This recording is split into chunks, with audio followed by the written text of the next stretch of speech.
home run, and then he did it with his bat as he got the green and gold rolling. That was all Trevor Cahill needed as the 22-year-old stymied the Red Sox through 7 shutout innings. The A's took Game 1 5-0. Tonight, Brett Anderson takes the hill in Game 2 against a former division foe, John Lackey, as the Athletics look to make it 2 in a row over Boston. Saturday Night Baseball is next on Comcast Sportsnet California.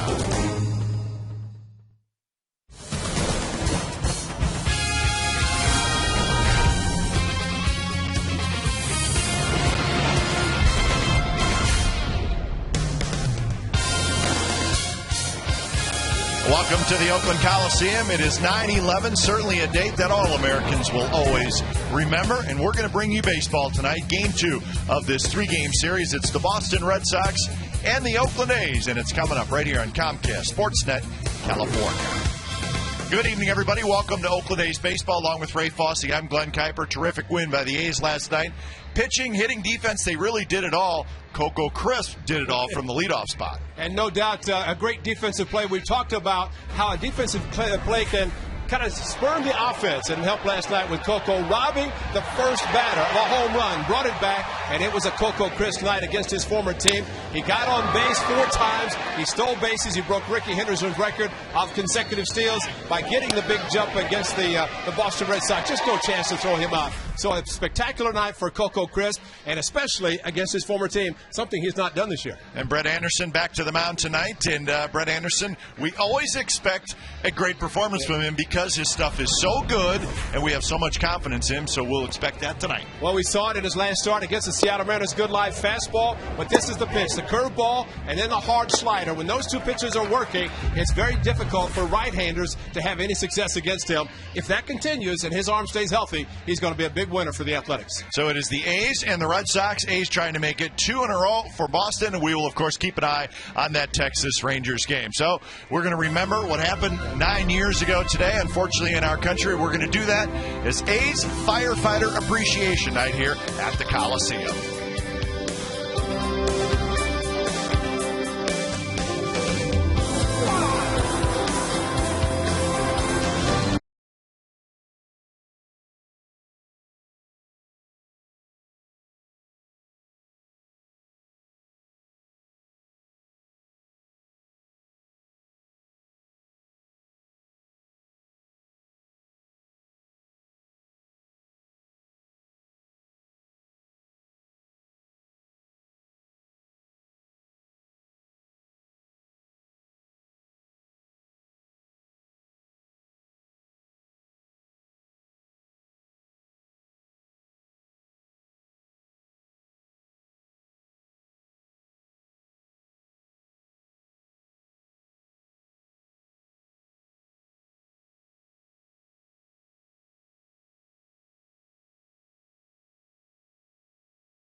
you by AT&T.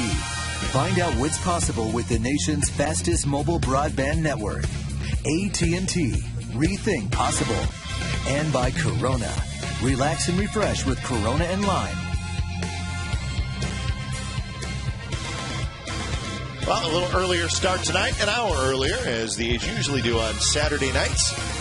Last night, the A's won 5-0, so they are trying to stay hot. A's playing good baseball as of late. They are 5-2 on this 9-game homestand, so a couple of games left, both against the Red Sox, and then the A's will head out on the road. So they will try to wrap up this homestand on a high note and keep pace with the Texas Rangers.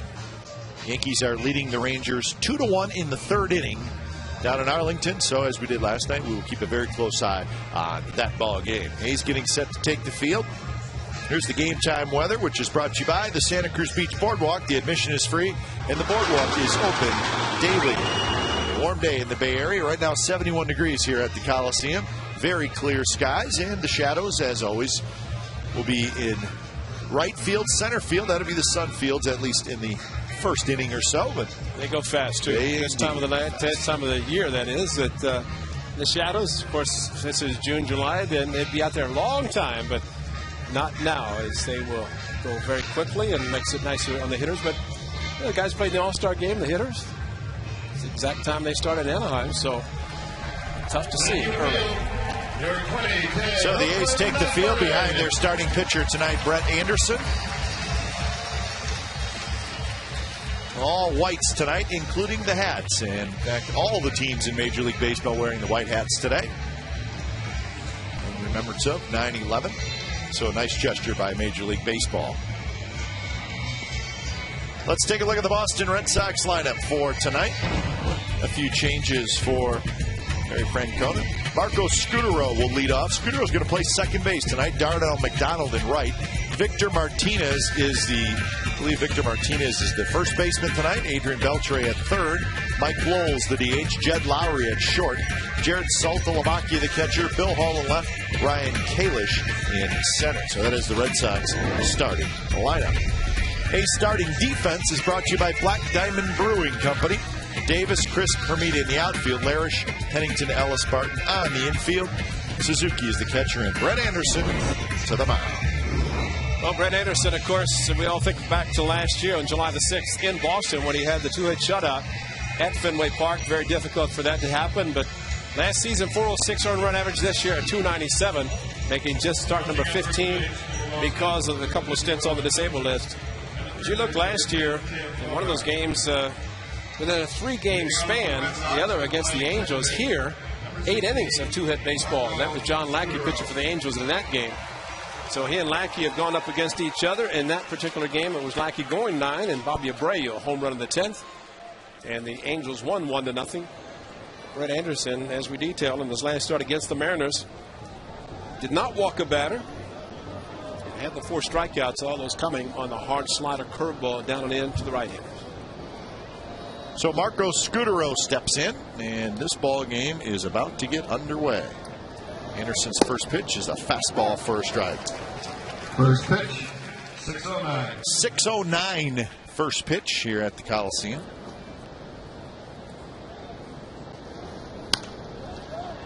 Curveballs popped up. Barton, a long run, and he is not going to be able to make the play. Good way to get loose as the game begins. A little sprint. Foul ball here at the Coliseum and just run forever. So a quick 0-2 to Scutaro, hitting .275. 10 home runs and 52 runs batted in. Marco did not play in last night's game. Jed Lowry was the shortstop. Now Marco Scutaro has had some shoulder issues. His throwing shoulder at second game playing at second. Supposed to be at shortstop. Moved him over to play second for a shorter throw, and especially with a lefty on the mound for the A's. Bill Hull played second base last night, so if you're wondering why Marco's playing second, well, I believe you just gave him the reason. His strength is just not there, especially throwing, and having to throw from the shortstop position makes it a little more difficult. 2-2 pitch is hit hard, but foul. past third base coach Tim Bogar for the Red Sox. Scudero signing the 2-year, $11 million contract to play for the Red Sox. And that one bounced right back to Brett Anderson, who grabs it. And he'll toss to first, and that's out number 1. So 1 out, and here's our Subway Eat Fresh Ask Glenn and Ray question. Ben from Oakland asks, do the early evening shadows affect the batter or the defense more? I wondered why we had our questions so early tonight. That's a good question. So does it affect the batter or the defense more? Batter. All right.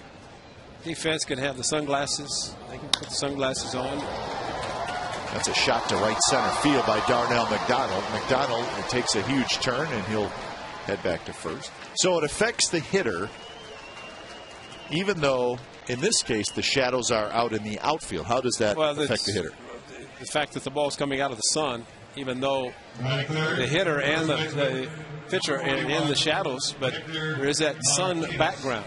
And, of course, good hitters, that was never one of those that could actually pick up the spin of the baseball. No. And when the shadows and it's difficult, twilight, you can't pick up the spin. That's when you become a guess hitter, which a greater percentage of players are guess hitters anyway. Look fastball and make an adjustment. But there's the glare on the outfield Mount Davis that hitters are looking into. But it really is not so bad now as, again, earlier in the summer. In this 6 o'clock game, right now, earlier in the summer, you'd have the shadows really probably at the pitcher's mound, gradually moving out. There's that rim of shadows, and you're right. At midsummer, it'll start, heck, maybe even in front of the pitcher's mound. Huh? Different time of year. But even with those shadows out there, the ball can still look like it's coming out of shade into shadow. Or into sun, I should say. That's why Safeco Field is such a tough place. It's a great stadium. But, man, when the roof is open, the shadows come in and you can't see anything. Shadow, sunlight, and for some reason in the Northwest it stays longer anyway. It stays lighter longer. So 2-0 to Victor Martinez, the switch hitter. And he lines one left field, and that's going to be a base hit. 1 out to Rajay Davis. Back-to-back 1-out singles by McDonald and Martinez here in the first. Red Sox were held to just 3 hits last night. They already have 2 tonight. It's aggressive. Martinez on the 2-0 fastball away from him, yet out in front and pulled it. Of course, that's when you're hoping for a ground ball instead of a line drive base hit. When he reached for the outside fastball and rolled over, but got under it enough to hit it into the outfield. So that'll bring up Beltre. Probably the Red Sox most consistent hitter this year. 27 home runs and 95 RBIs for Beltre. His .323 average is 4th best in the American League. Tied for 7th in home runs. Tied for 10th in RBIs.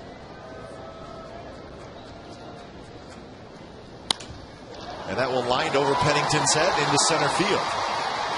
McDonald had to make sure it got over Pennington's head. So he held up and then went to third, and the bases are loaded.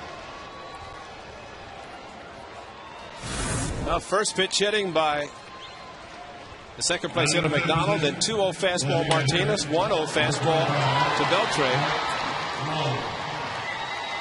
So now, and this is good news for the A's right here, because it was close enough to Pennington that McDonald had to make sure, otherwise he scores early or easily. But now the A's can hope for a ground ball double play. Well, this is a moot point.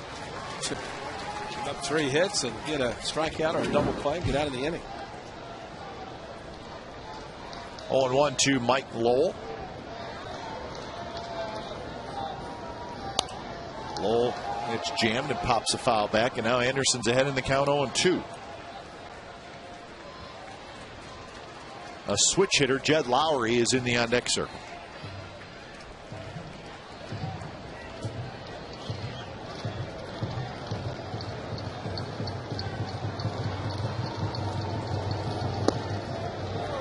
ball, just a bit inside.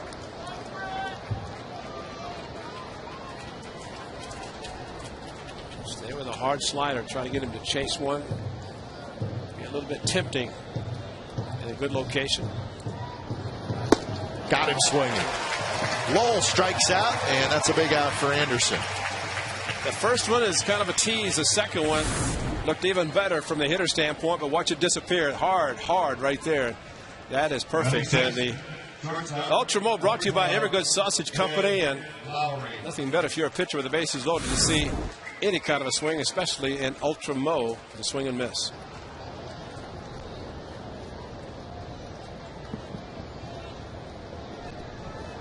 So that'll bring up Lowry. First pitch breaking ball in for a strike. Lowry hitting .255 with 4 home runs.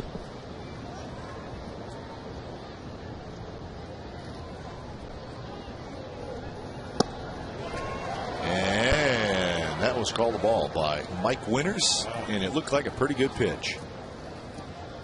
It got too much to the plate. I'd even ask for an appeal. That's a surprise. Kurt Suzuki didn't immediately look to first base.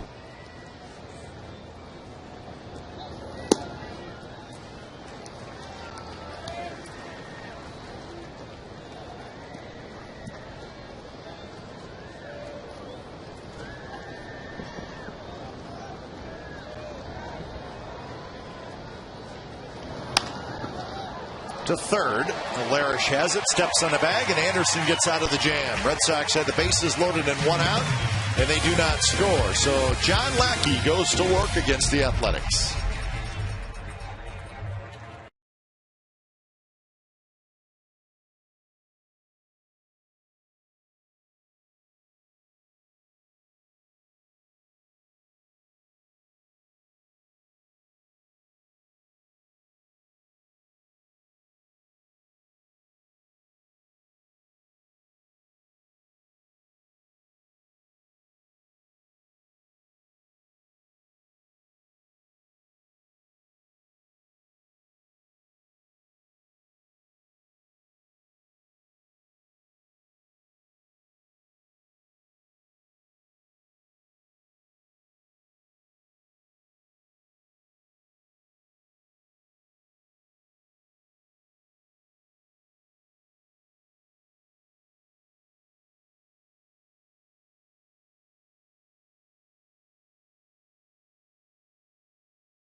It starts with Coco Crisp, then Barton, Suzuki, Cust, Ellis, Hermida Davis, Larish, and Pennington.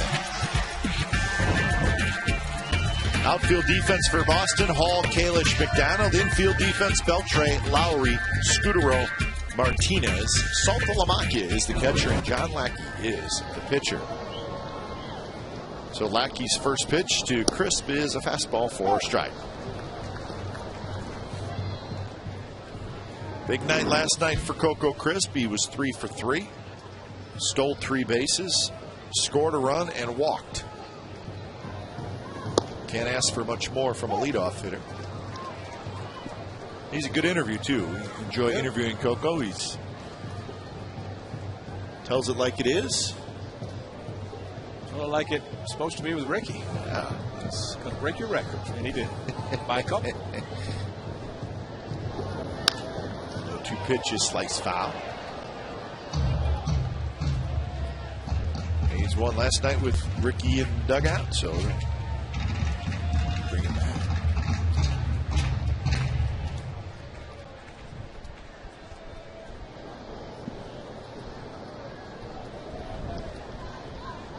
Another 0-2 to Coco Crisp.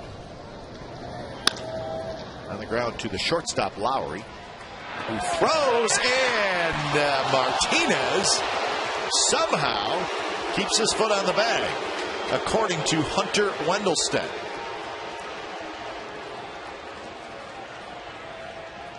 Well, Lowry, of course, with Coco Crisp and great speed, getting down the line. So Lowry, instead of taking his time, had a better hurry, and then pulled Martinez off the bag. Did he hang on? Barely. Check the right foot. Ball in the glove. Looked like he had his foot in the middle of the bag and then kind of dragged it. That's what Hunter Wendelstedt saw. I think he made the right call. I think so too. Batting second, first baseman, number 10, Derek Martin. So that's out number 1. John Lackey's second start against the A's this year, 29th overall, first year of a big contract with the Red Sox. Last 7 starts, 2-4 with a 5+ earned run average. That is not the John Lackey we know. He is good. He's pitched a lot against the A's, of course, being with the Angels first 6 years. Back to the World Championship Angels in 2002. The John Lackey we know is 17-4 against the A's in his career. And that includes a win this year, although he did not pitch very well. Game at Fenway Park, he got knocked around quite a bit, but he ended up staying in the game long enough to get a win back on the 1st of June. The final score was 9-4, the Red Sox. That's giving up 12 hits, 6 innings. And, of course, I think what we remember about that game is Terry Francona leaving him in to get out of some tough jams, and he kept doing it. 12 hits off a pitcher and only get 4 runs. He had a couple of walks. Derek Barton did homer against him. And the A's were winning 4-0 in that game early. But a belter, a 3-run home run against Gio Gonzalez. Full count now to Derek Barton.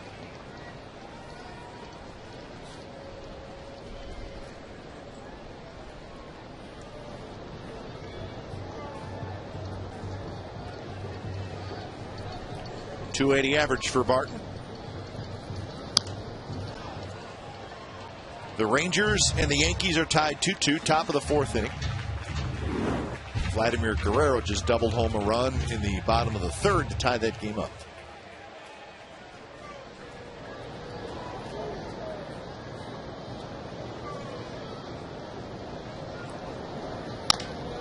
Big bouncer over the mound. Scudero flips to first, and that's 2 outs. Check out our keys to the game, brought to you by Toyota. Yes, run, but get on base so you can run. A's are very familiar with John Lackey, all those games pitching for the Angels. And for Anderson, a very strong September. Good start tonight after giving up 3 singles. Fortunately, one I'm close enough. Thought it might be caught. That kept the bases loaded, and a big strikeout, Mike Lowell, then a ground ball. 3 hits, 3 left on base already. First pitch to Suzuki is a little bit low.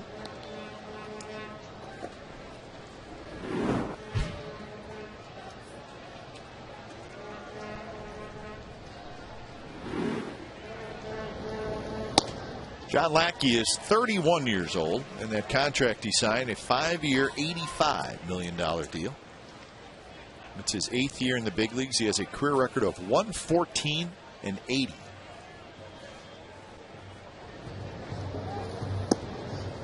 He's always won games, but this year it's been more hittable than in years past. He's given up 205 hits in 183 innings, and that's quite a bit. It's the ERA up near 4.5.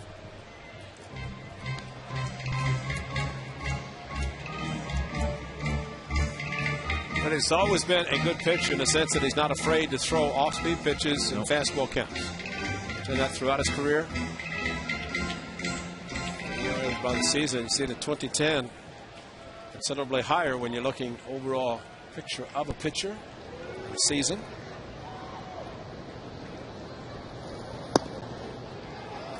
Plus, he's already thrown more innings this year than he did in 2009 and in 2008.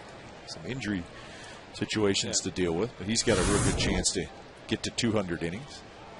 Pitch was not low, and if it had the plate, should have been strike 3, but Lackey thought he had it. Mike Winters didn't think so. That one is a strike. So John Lackey has a 3-up, 3-down inning with a strikeout. We head to the second, no score.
Fantasy player, track your favorite players and teams. Go to BloombergSports.com for details. Well, the Red Sox got 3 hits off Brett Anderson in the top of the first, but they could not get a run home. Anderson worked out of the bases loaded 1-out situation.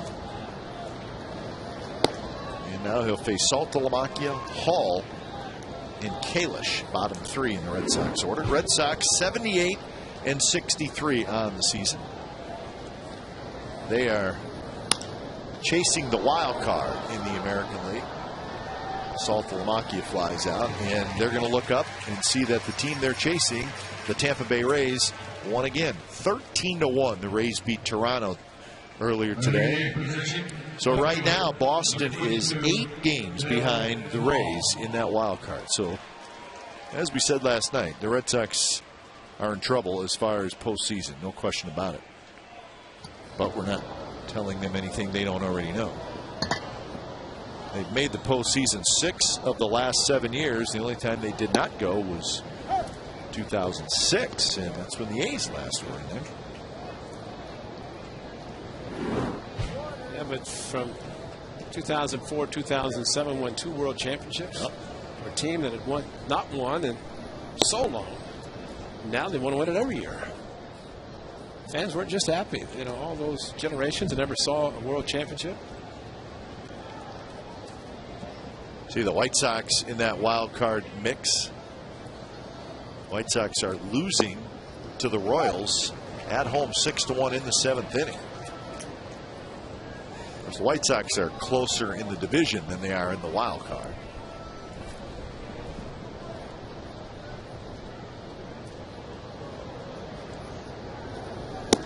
The Red Sox are 36-33 on the road this year. They're 3-4 against the Athletics.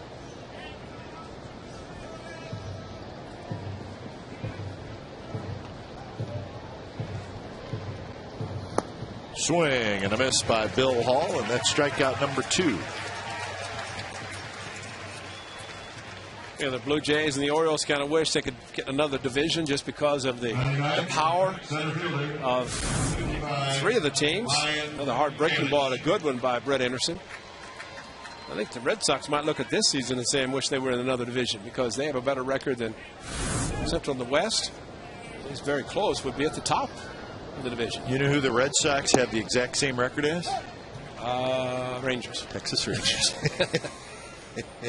You're a smart man. Well, I know when you said last night they had the fourth best record in baseball, and you're looking at American League. American League, and you have the Rays and the Yankees in one division. Twins. Yeah, are the top. So they'd be in first place if they were in the AL West, but they wouldn't like the heat in Texas. That's right. What do they say? Ifs and buts were candy and nuts. Every day would be Christmas, right? Ever heard that one? Never heard that before. Oh, come on, that's a good one. Well, I have to. Can you write that down? If ifs and buts were candy and nuts, every day would be Christmas. No, I didn't want you to repeat it. I want you to write it down. Marty probably like to have a copy of that too. Nope, you got to remember that one on your own.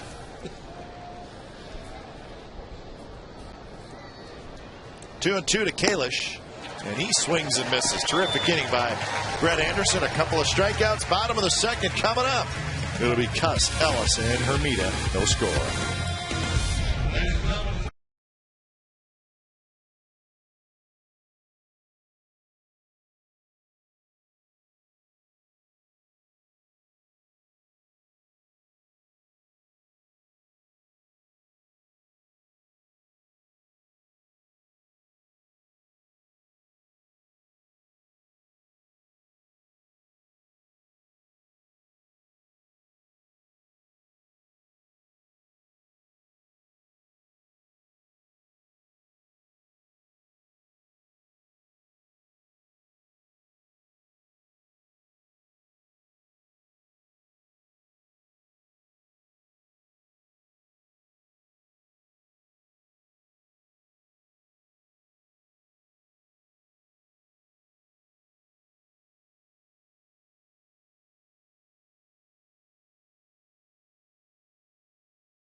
$10 set of A's baseball cards from Topps. Your tickets now. Call 877-493-BALL or order online oaklandathletics.com. Bottom of the second inning, Cuss, Ellis, and Hermida for the Athletics. Lackey, a 3-up, 3-down first with a strikeout and a couple of ground outs.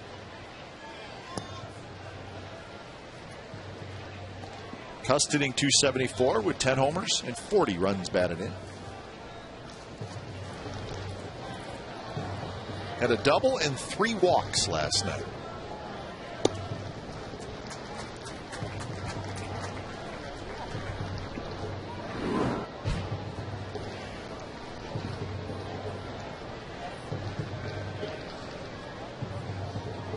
Three home runs in his career against Lackey, 27 at-bats. Big swing there by Jack. He missed it.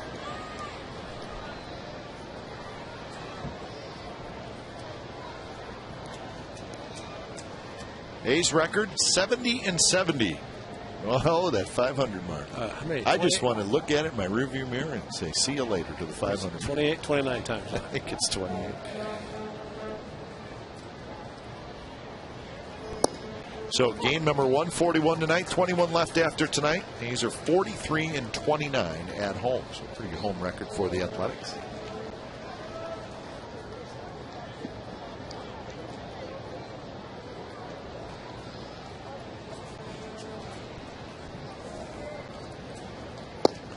swing and a miss by Cuss. Good breaking ball by Lackey. Well, it's a very nice day. Very nice pregame ceremonies as A's Firefighter Appreciation Night here at the Coliseum. And a very nice touch before the game, Ray. I thought the A's organization did a super job. Very nice job for very deserving people. One captain there, a little bit errant with his throw. He reached back for a little extra. Kalish makes the play. Well, you think about firefighters and the police officers, and you just think of the San Bruno. Yeah. And, of course, 9/11, 2001, and going into right the fielder, Twin Towers in New York. And well, they put their lives on the line. And you know, Dan Dobbins is down below, and he does the charting. And he said, "Remember us." And said, "Yeah, I know, Dan." Of course, Dan Dobbins, one of the firemen. The guy looks like Raleigh Fingers down by the dugout. Yeah. He said, "I never wear a hat, but he's got it on tonight. Maybe we can show it." He's got his firefighters. He's retired 35 years. Oh, really? I picked that thing up. You better have a strong neck if you're going to wear one of those hats. Because it's like a hard hat. Yeah. I mean, it's a serious hard hat. There he is. There he is. There's our guy. Raleigh. We just call him Raleigh. Raleigh right there. But take a look at his firefighter's cap. And that's great. like I said, that is heavy. But if you think about it, you want it to protect your head. That's right. Falling debris, and that's is right there.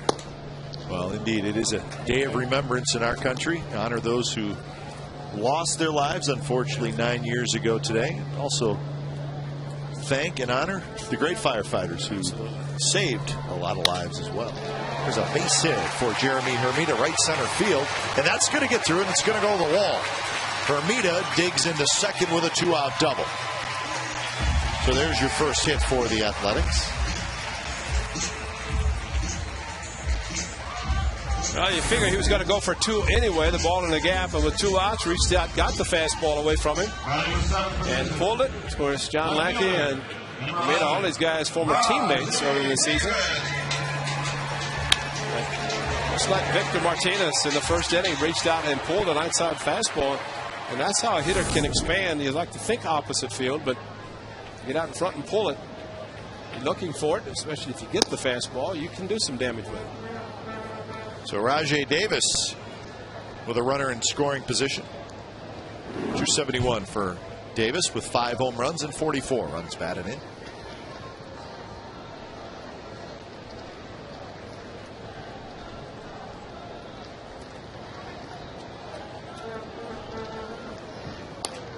This one's popped up on the infield.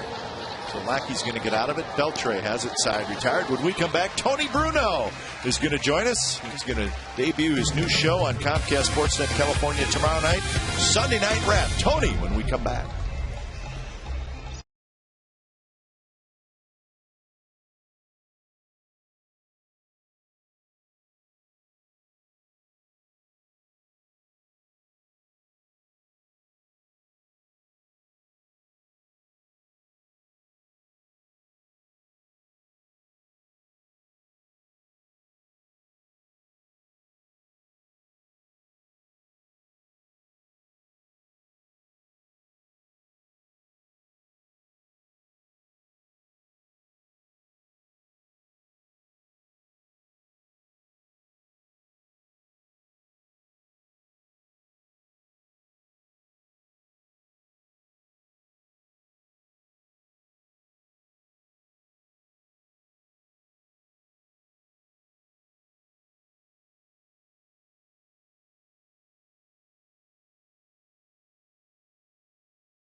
Radnich, Tony Bruno.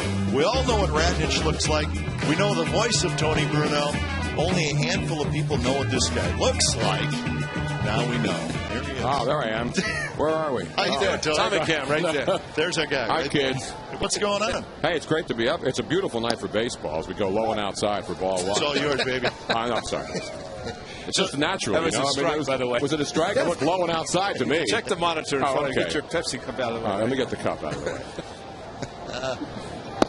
So, Tony, tell us about the show. Sunday Night Rap with Gary. I know you do some radio work with Gary as well. But We've been doing, Gary and I have been doing that silly radio thing for half an hour for the last 15 years. So why not put it on TV? And then I said, let's try something on TV.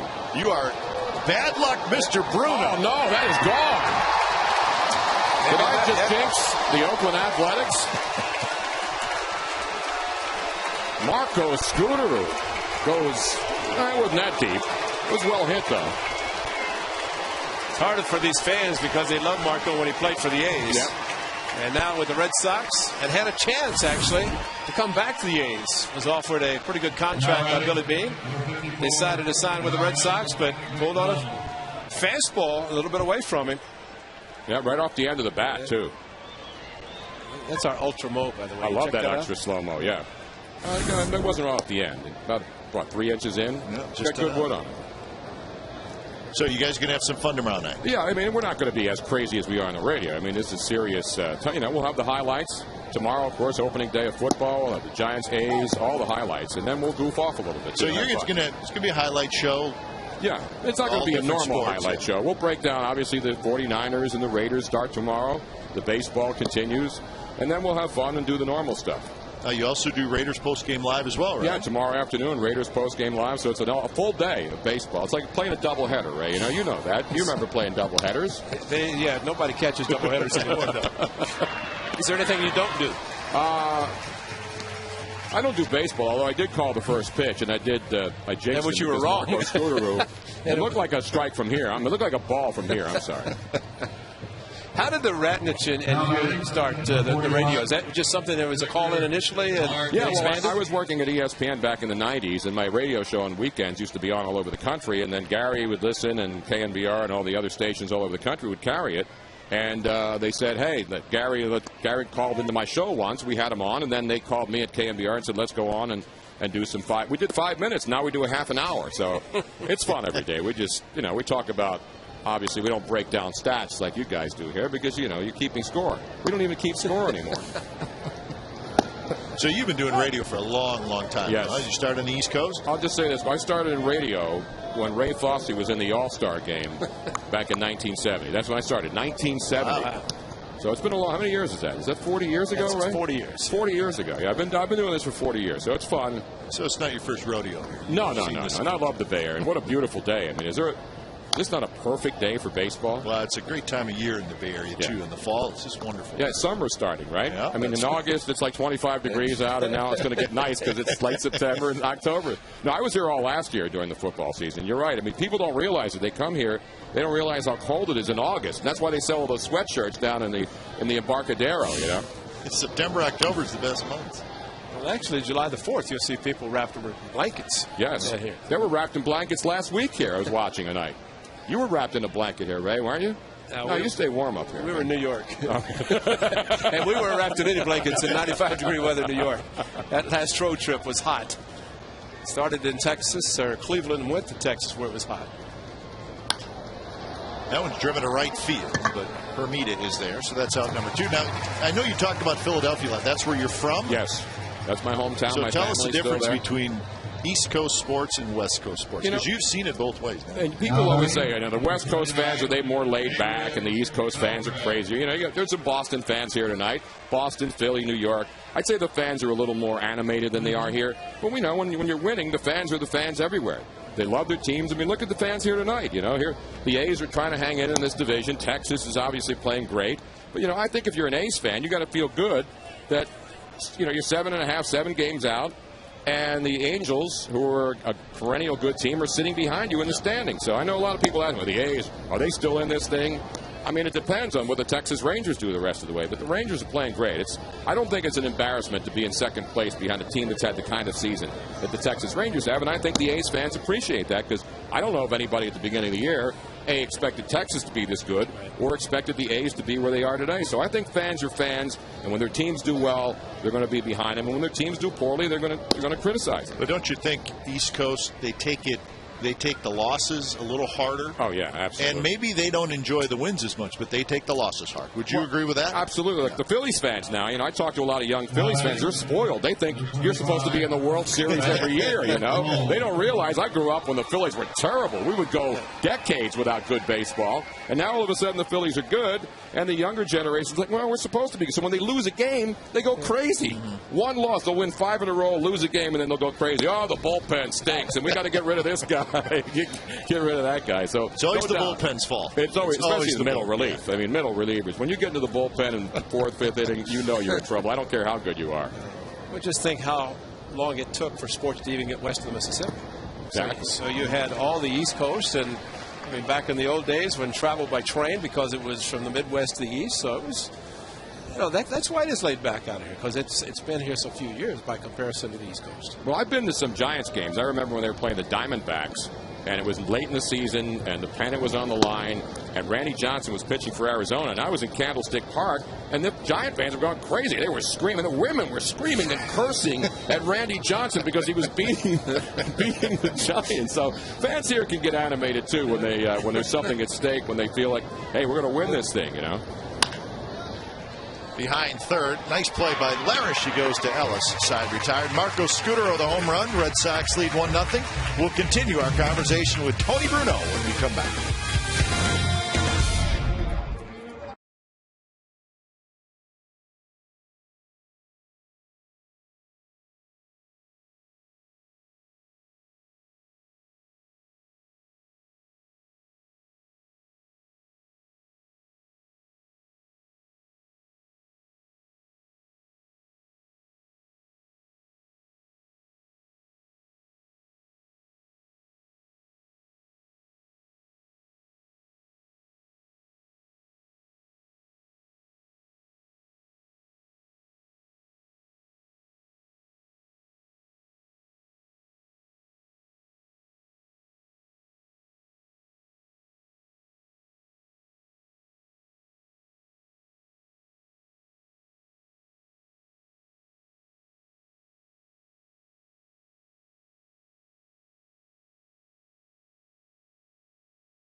Jim Kozmore, Bill Romanowski, and our guest Tony Bruno. The Raiders game isn't over until we say it is. Complete Raiders coverage every night on Sportsnet Central and always CSNCalifornia.com. So that'll be tomorrow night. Yes, busy day tomorrow. It's a good day, yeah. Raiders start early, 10 o'clock start in Tennessee. We'll be watching that and going live, and then tomorrow night, Sunday Night Wrap. And then I'll pass out about 10:30 tomorrow night. All right. You'll have Will you guys be thinking about me then? No, we'll be doing baseball, which is what we should be doing in September. Right, Cave? I'm not going there. Wow. Tony, just show up in the clubhouse tomorrow morning before the A's game, and you'll see all the TVs with football. They had college football on today. And Cal with a huge win today, huh? Yeah. They're looking good. So do you have a favorite sport? I love all sports. I love watching baseball games. I don't get a chance because I work at night. I do my national show at night, so I don't get to go to many baseball games because I'm on 7 to 10 here at Pacific. And so it's hard to go to games, and I love going to the ballpark, though. But football, certainly, because the fewer games every week, it's the build-up, one game a week. It's different. Baseball all summer, you come out to the ballpark, spend a weekend, football every week. Once a week, you get ready for it, and then people get excited. Batting in the ninth position. It just seems like the shorter season has more intensity to it. Yeah. Well, baseball, it's 162 games, so it's hard to maintain that intensity. You can maintain it for 162, though, can't you, Ray? Of course. Absolutely. Spring training, postseason. Yeah, probably 180, 190 games a year. That's what you really want in baseball, especially in October. Take the full month to play about 15 games, but that's what it's all about. We enjoy the Bay Area, though. I mean, it's 2 baseball teams, 2 football teams, 2 good Pac-10 schools. Mm-hmm.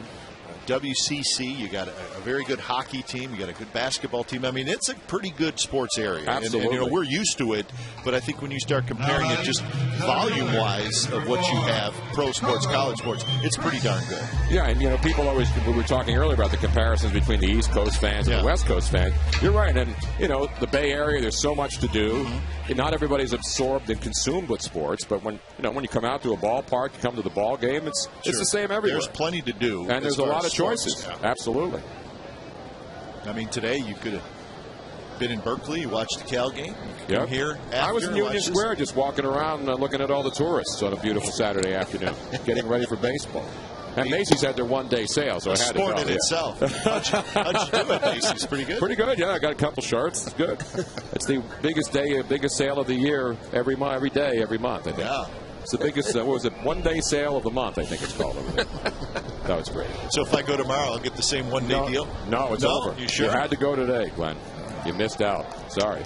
Could have bought a nice. Well, you guys have nice shirts. You guys dress. See, you got the Comcast shirt. That's right. I had to dress up. They said, make sure Richard said, really? make sure you wear a jacket. You got to listen to Richard. He's believable. See, man. that's the problem. He's one of our leaders. See, the problem, Tony, you were on radio, you didn't have to do that. I know. Now you're a big TV star. I had to go get this suit pressed just to be on with you guys tonight. Could have come out here like, do I look like I'm at a baseball game? I've got a nice $1,000 Willie Brown suit on. Hey, no, he has $5,000 suits. That's right. In Richard's Inn we trust. Come on. Richard's Inn, make sure you wear dress night. He's got jeans on. He's grabbed a hot dog in the back. So you're looking forward to tomorrow night, though. Should be a fun show. Absolutely, yeah. I look forward to every day. I mean, every day is fun. How can you not enjoy this? Especially when you wake up. You wake up tomorrow. I mean, hopefully I'll wake up tomorrow and we'll have football. But, this is great. People say, what do you do? We watch sports. Yeah. We cover sports. Does that work? Does this work? No. Oh, okay. I just wanted to double check to see if this would work. I was watching to see what the umpire's going to call that last pitch. Because you never know with umpires. I may break into a little Harry Callis here. Why don't you wrap up the inning with Harry Callis? That pitch looked a little bit, maybe outside. Is that low and outside? Yes, it was. I don't know. It's hard to tell from here. Coco Crisp had a good night last night. I was watching that game while I was on the air last night. It was an impressive performance by the A's with the shutout. Yeah. Cahill looked good. I mean, everybody talks about the A's and what all the changes they go through, and they always ask me, how can the A's win? They always go through, but they always have good young players. It's amazing how many players this team loses and how they're always competitive. Left center field. Hall is over there. He's got it side retired. Tony, good luck tomorrow night. Thanks for stopping by. We'll be watching, all right? Great, guys. Tomorrow night, Sunday Night Wrap with our man, Tony Bruno, and Gary Radnich right here on Comcast Sportsnet, California.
So far, Red Sox 1-0 lead.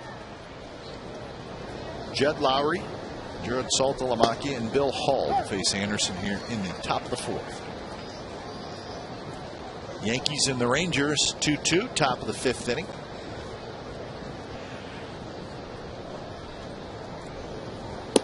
Lowry came to bat in the first inning with the bases loaded and 2 outs and bounced out to Larish at third.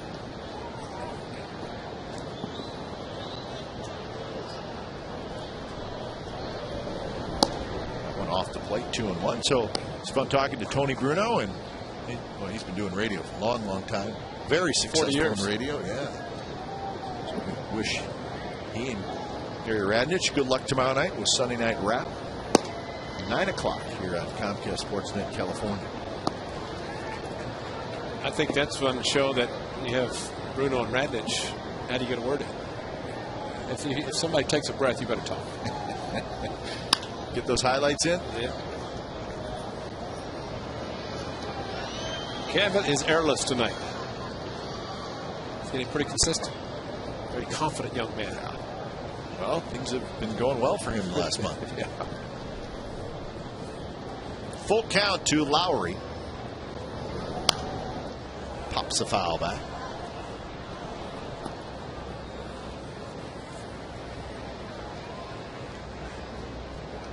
This will be pitch number 60 from Brett Anderson.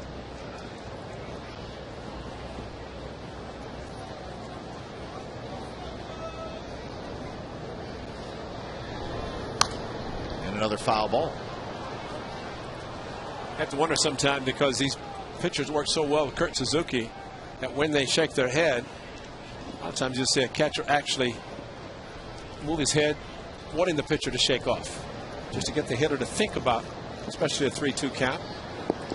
Sometimes the hitter having in his mind what he thinks is going to be thrown, and then all of a sudden you see a pitcher shake the head, that changes everything. Right at Pennington, and that is out number 1. Here's our trivia question for tonight, brought to you by AT&T. Who is the only Red Sox player to play in 163 regular season games in a season? All right, well, there had to be an extra game. There was an extra game in 1978. Yankees and the Red Sox played that famous one-game playoff game. See who was going to win the AL East. Or if you happen to be with one of the teams the last 2 years, and you happen to play every game, and then you were traded or ended up playing for the Red Sox. The season did go 163 last year with the Twins and the Tigers. The year before, the White Sox and Twins. Yeah. So we've had an extra game the last 2 years.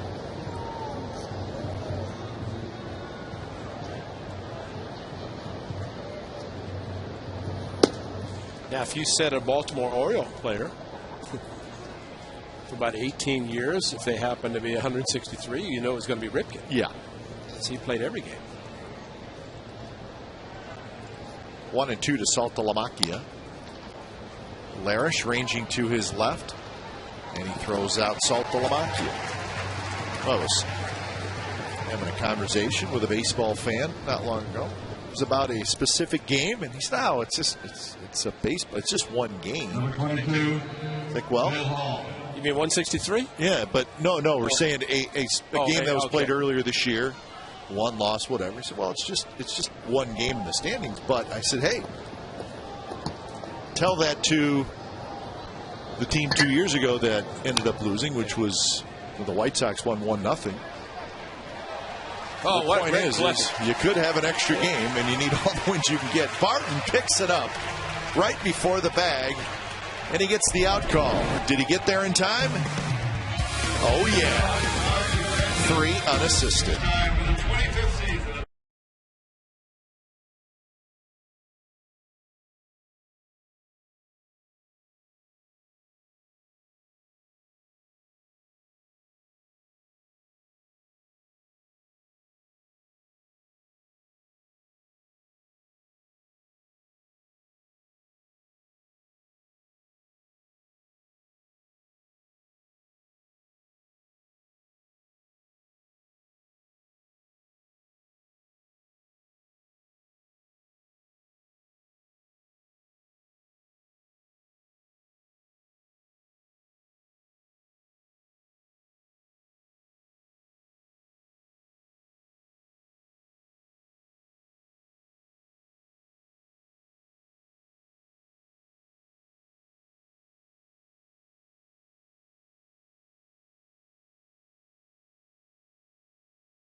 10,000 fans that day will get a Dallas Braden bobblehead brought to you by Sharp Business Systems. Order tickets online now at oaklandathletics.com or call 877-493-BAL. I want one of those. Yeah, a lot of people wanting one of those. Better get here early, huh? A's down 1-0 bottom of the 4th inning. Play by Derek Martin and Terry Francona, the manager, played in the top of the 4th inning. Of course, the ball, until it gets to the bag, had Derek not gotten it when he did, it would have rolled foul. The surprising thing was that it's the first base umpire making the call. Because usually until the ball reaches third or first base, it's a home plate umpire's call. But in this case, Hunter Wendelstedt was right in front of it, did it himself, and as it turned out, was the correct call. Barton hits one high to left field. Bill Hall back. And Hall has it, out number 1.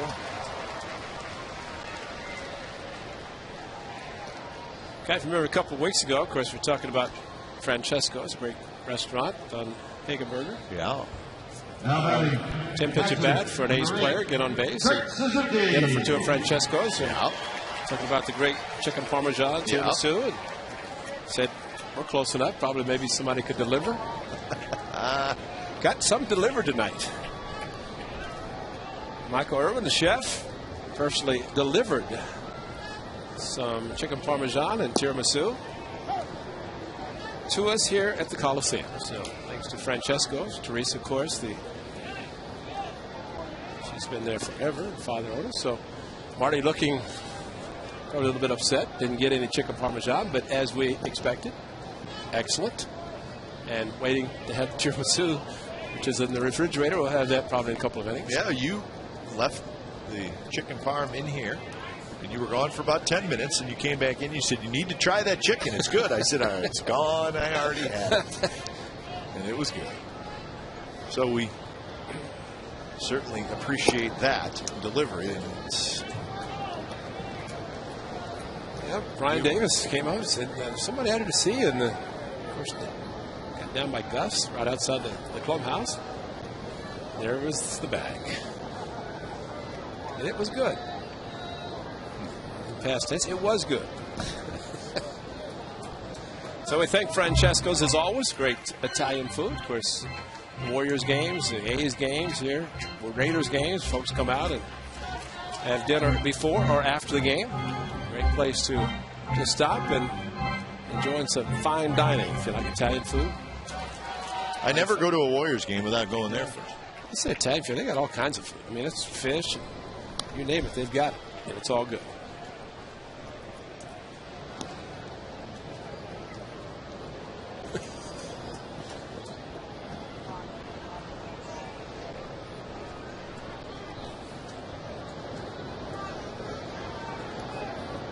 What was that? Somebody's head. In front of the bird? 3-2 to Suzuki. Swing and a miss. Strikeout number 3 for Lackey. All right, here's our trivia answer brought to you by AT&T. Who is the only Red Sox player to play in 163 regular season games in a season? 1978, Jim Rice. So it was that extra game that, well, it's one of those games where if you bring it up to a Red Sox fan, they get that look like they may want to wrestle you to the ground, slap you around. Especially if you mention the name Bucky Dent. Bucky Blank Dent. Well, meanwhile, John Lackey is pitching like he did when he's with the Angels for so many different years.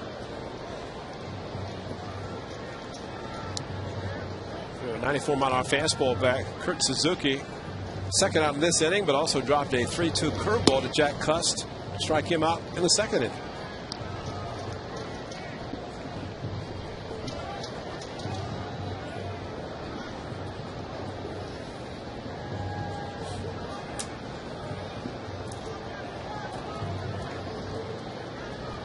One and one to Cust.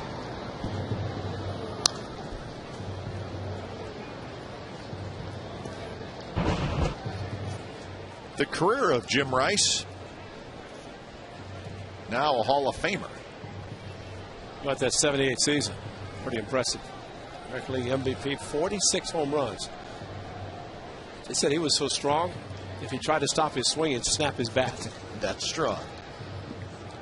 Swing so hard, it'd take the. It's a great golfer. Todd, the head of the golf club. Go fly. Little club head speed, I would imagine. A couple more strikeouts for John Lackey, and it looks like Lackey is on top of his game. 1-0 Boston.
The 5th inning, a beautiful night for baseball. On a night when the Athletics are honoring the firefighters across the Bay Area. It's A's Firefighter Appreciation Night. And Ryan Kalish just passed a diving Larish. Kalish is going to try for 2, and he is going to make it with a slide. Kalish just poked it down the left field line and just inside the bag. I got him with a fastball in his first at bat. This time, though, fastball away and stayed back, went with it. Jeff Larish in even with the bag. Rajay Davis, just like Ricky hit us. There's your ever good slow-mo, ultra-mo. Slapped the ball past him. Rajay, good job getting to the ball. So here's Marco Scutaro. Corner infielders come in right to the edge of the grass. Scutaro trying to go to right field.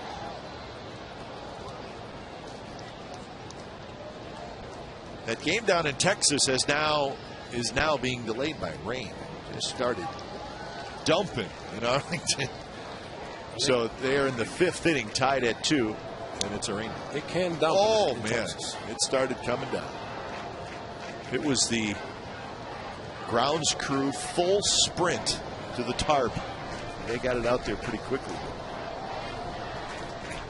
That's not an easy place to put the tarp down because it gets very windy when it starts to rain. But at least they have about 400 grounds crew. They had a bunch, yeah. It was bring in just for that reason. It was a full herd.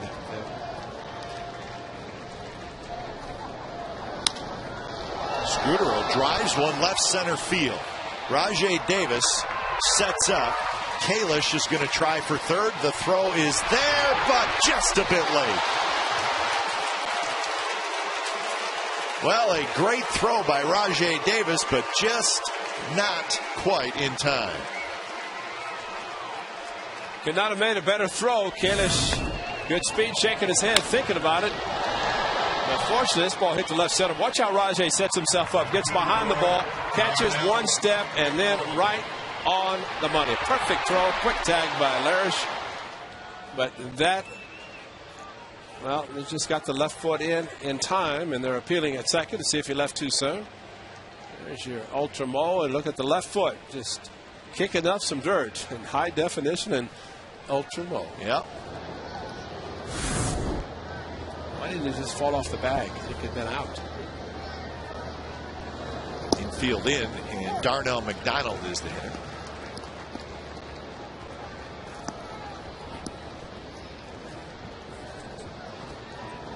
Single and a ground out for McDonald, playing right field tonight.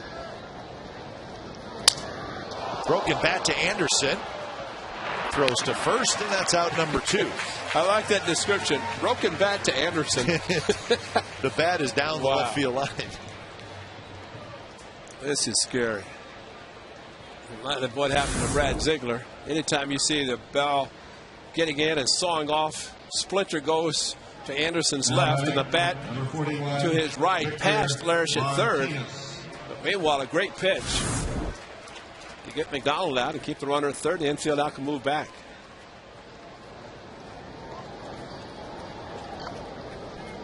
The hitter is Victor Martinez.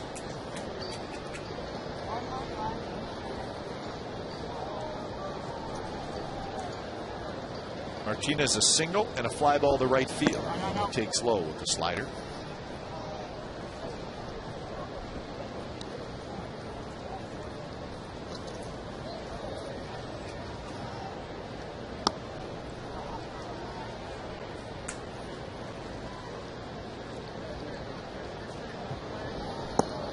Another pitch down and in, 2-0.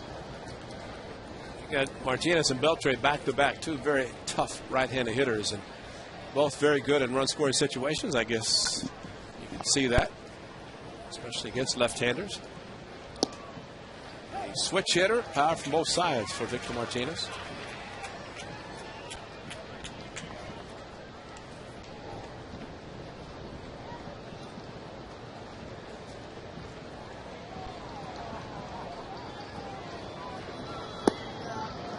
That breaking ball missed somewhere. So 4 straight breaking balls from Anderson. It didn't miss. That was a strike.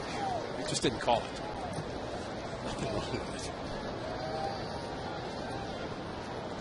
So 3-1 is the count.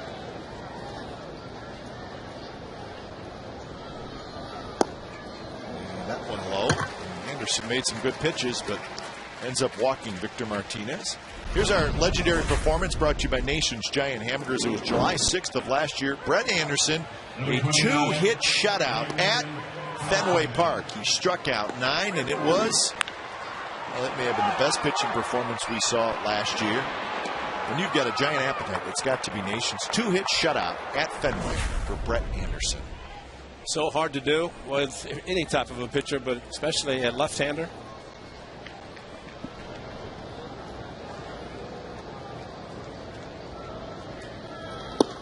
First pitch to strike. One start he made against him this year is when he had to leave after 2 innings.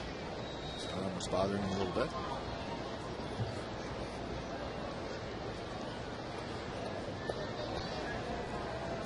Oh, 0-1 to Beltre.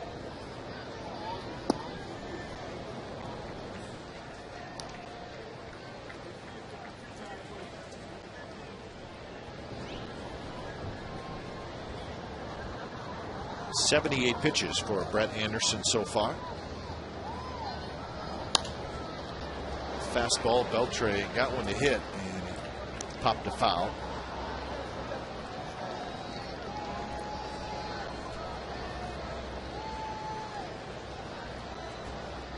Beltre a single in the first, a walk in the third.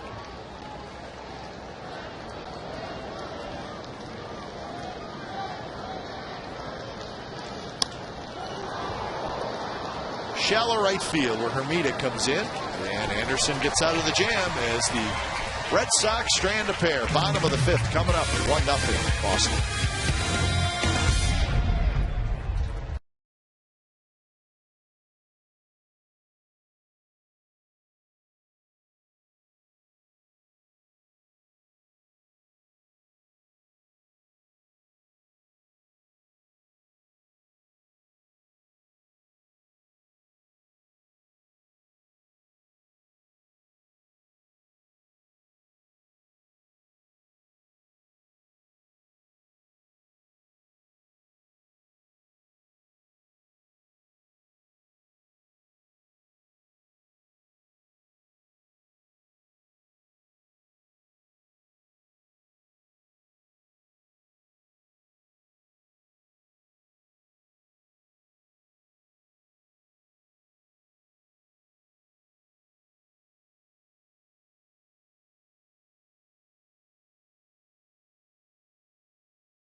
Comcast Digital Cable Channel 410, Dish Channel 449, DirecTV Channel 699. If you can't find Comcast Sportsnet Plus, log on to csncalifornia.com or call your local cable operator.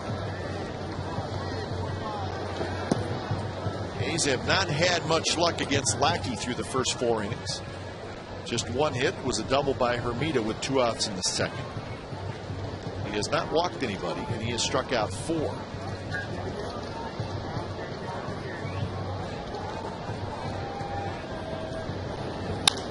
And there's a base hit to right field for Ellis. So the A's have their leadoff man aboard.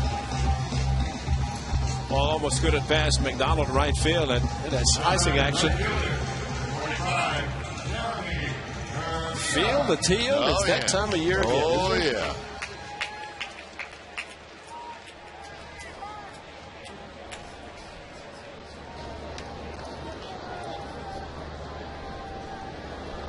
So Ellis aboard for Hermida.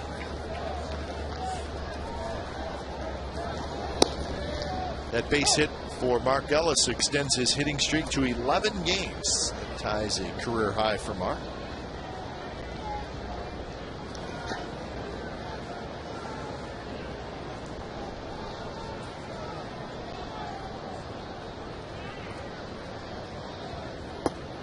Breaking ball stays high. 1-1 count.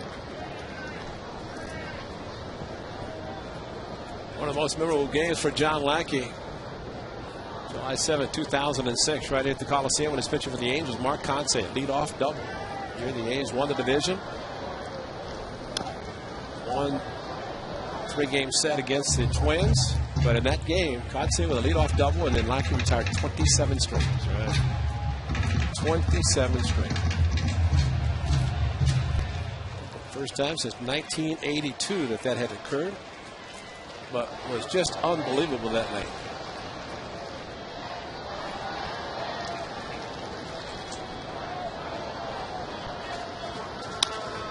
Bounce towards short. And Lowry's going to take it himself, and he's going to turn the 6-3 double play. So 2 outs. 17-4 with a 2.86 ERA for Lackey against the A's in his career. You can almost count on your hand how many times he has struggled against the A's. It just doesn't happen. Won a game in that same season when Mathis caught his first game with Lackey, and Lackey shook him off every pitch. Seemed like every pitch went to curveball. They weren't getting along. Remember that? Jeff Mathis, and it was just a tough night, but it seemed like every time Lackey shook, he went to the curveball. So the A's picked up on that. Lasted just 5 innings. But very, very few times has he had any struggles at all against the Athletics.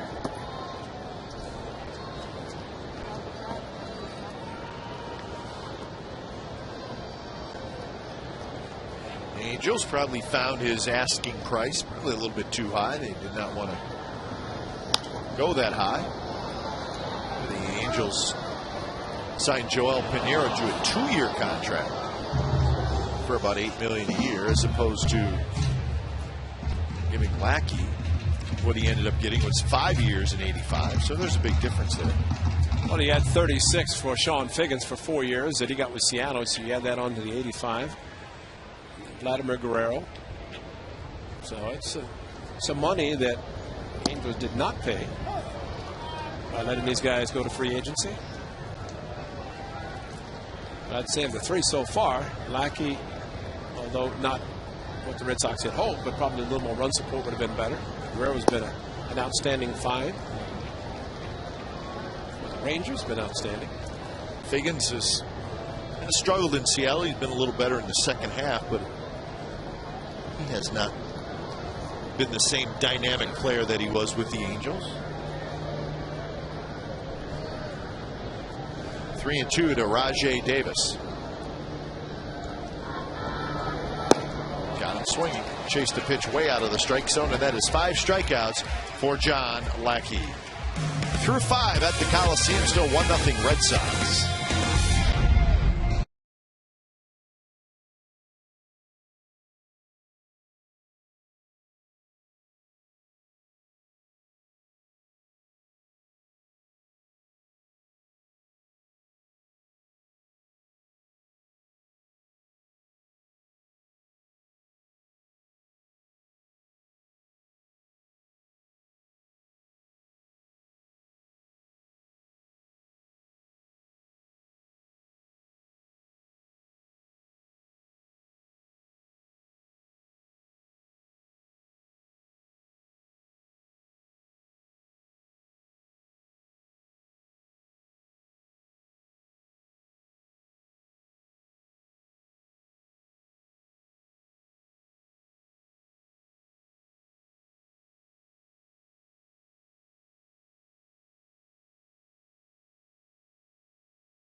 in the game. It'll be Lowell, Lowry, and Saltalamacchia. Driven to right, but Hermida is there. He's got it for out number 1.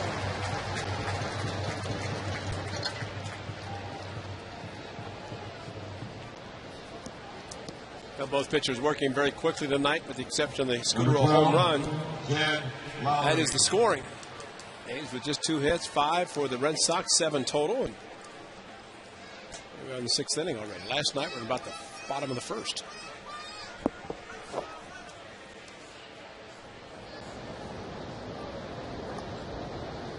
Jed Lowry is 0 for 2. A couple of groundouts.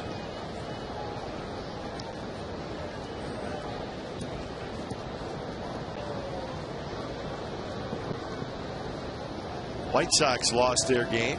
The Royals beat them 8-2. White Sox closing in on that territory where they can't afford to lose a whole lot more either. They lost tonight. That one hits the bag, bounces over Larish's head down the left field line. Lowry will have a double.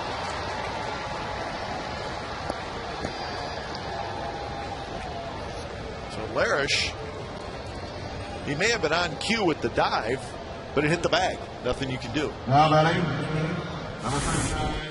Well, the count, no doubt, is the biggest key. And out in front, pulling the ball, and as he go for it, bang. The ball would have had to skip over the bag and stayed down close to the ground for Larish to have any chance. And of course, with it popping up after hitting the bag, definitely no chance.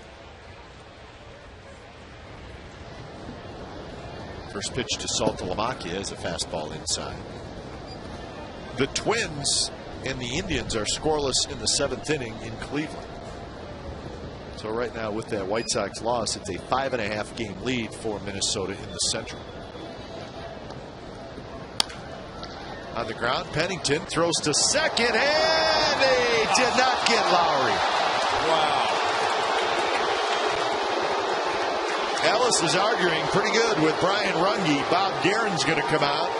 He will continue the argument.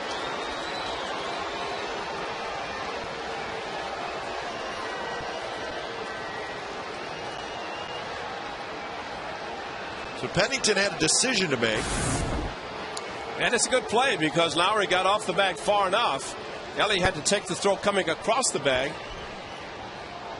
Yeah, he tagged him high, and that's what Runge was looking at. So there's a case of the ball beating the runner. But does the foot get underneath the tag? Looked like it did, as he got tagged on the thigh with the right foot on the bag. And I say that the positioning by Runge was perfect. Very close. Yep. Wow. It was close enough, exactly. And it just went Lowry's way as he made the mistake. So it goes as a fielder's choice for Saltalamacchia. So the A's do not get the out. And here's Bill Hall.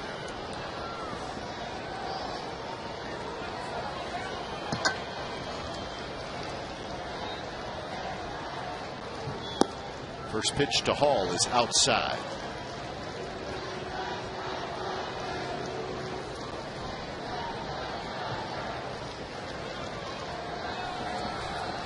That play that Pennington made from his standpoint was good. There's a question, Mark Ellis, it looked like might have been far enough off the bag. He had to take the throw on the move instead of getting to the bag.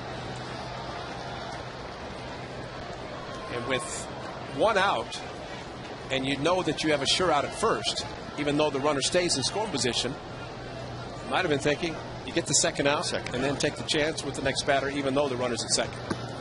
And this is a case of making a play, hoping to get the out, not, and it could open up a big inning. So it's up to Brett Anderson to try to get through it. And he's had some tough jams already. The first, the fifth. Runners on base and less than 2 outs, but have not scored yet.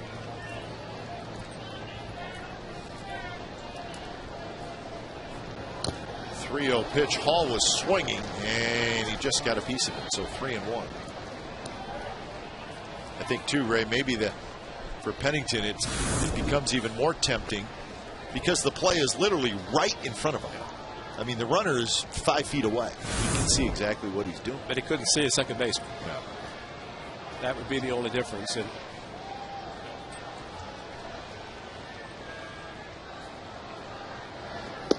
strike, 3-2. Lowry is the runner at second. Saltalamacchia at first. Tim Bogart going through the signs.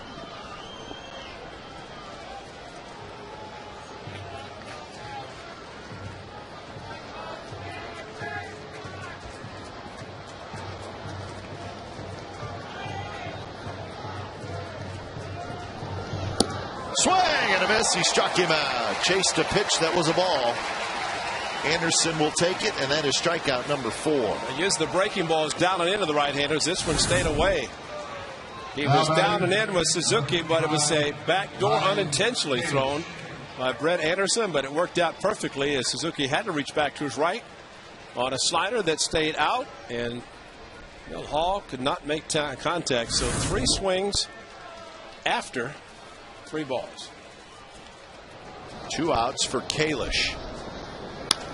Kalish, a base hit to left field. Here comes Lowry. Here comes the throw to the plate. It's offline, and the Red Sox take a 2-0 lead, and the base runners end up at second and third. So Kalish comes through with a 2-out hit. Well, he hit the first one. He hit past the third baseman Lars for a double, and this time same hole between third and short. The surprising thing is after the throw, and that's the breaking ball, but after the throw Rajay made with Kalish going to third in his last at bat, and all of a sudden this throw, when it looked like he had a chance to get Lowry with a good throw, just there was no throw, just right in front. Matter of fact, hardly made the cutoff man. Maybe didn't have a good enough grip on the ball.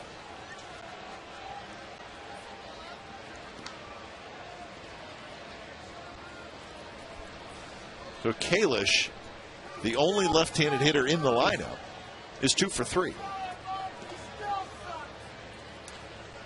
And after striking out his first at bat on a fastball in, he swung the first pitch the next 2 at bats. I think Mark Ellis is still letting Brian Runge know how he feels about that call, which is now a huge call. Yep. That would have been the second out. And then the next hitter, Bill Hall, strikes out. Now we don't know if it would have happened exactly the same, but a huge call nonetheless. So now Anderson has to get Scutaro. Scutaro hits one to right center. Coco Crisp is back, and so is Hermida, and it'll be Hermida who makes the catch. Side retired. So Ellis is still chirping at Runge. The Red Sox get a run. They lead 2-0.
pregame is brought to you by Frost Brewed Coors Light, the world's most refreshing beer.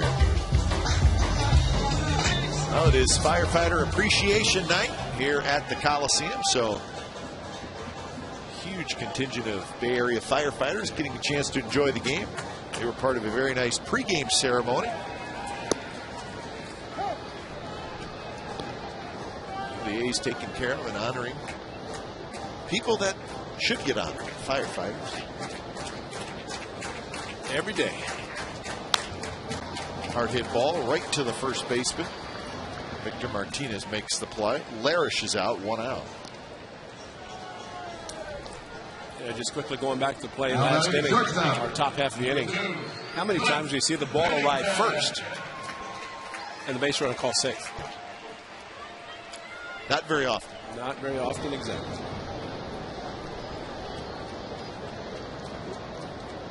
So 1 out for Pennington.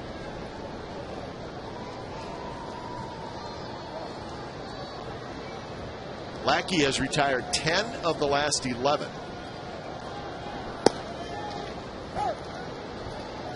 And he has his good stuff tonight. He has struck out 5 with no walks.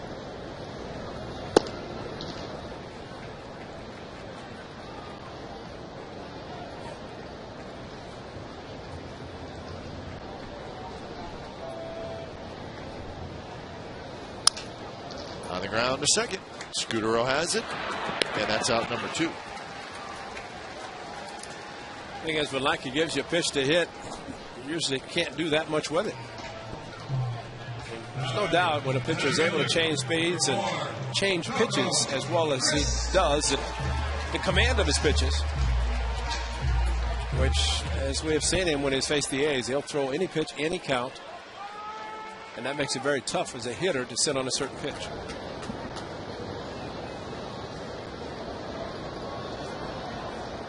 I just thought what he did well, Ray, was with his breaking ball, he could maybe throw it a little slower to get a strike early in the count, but then if he needed a strikeout or later in the count, he would throw it a little harder and maybe down in the dirt, and he would get guys to swing at it. So it's one pitch, the curveball, but it's really being used 2 different ways.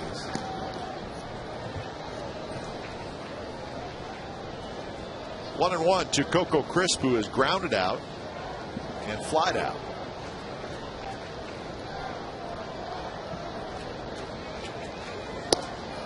Fastball right there. Coco knew it. 1 and 2.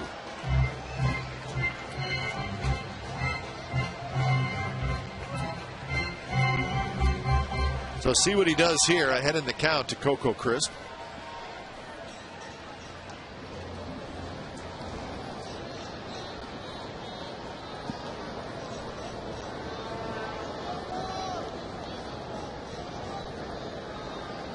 Setting up inside, and the fastball runs up and in, and Coco fouls it back. Time Saltalamacchia went fastball away, curveball, and then fastball in. So Lackey pretty much in control of what he wants to do, which is understandable.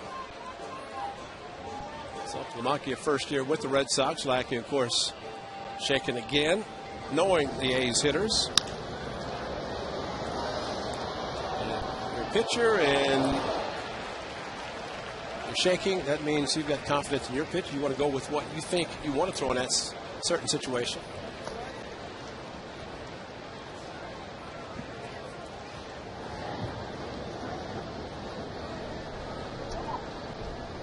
Another 1-2 to Coco Crisp, and it's bounced to the right side. Martinez to Lackey. Lackey gets over there and just beats Coco Crisp to the bag. And that is another 3-up, 3-down inning for John Lackey. 7th inning coming up, 2-0 Red Sox.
from now until October 10th.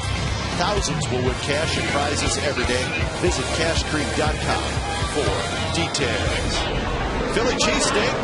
I could go for one right now. Or two.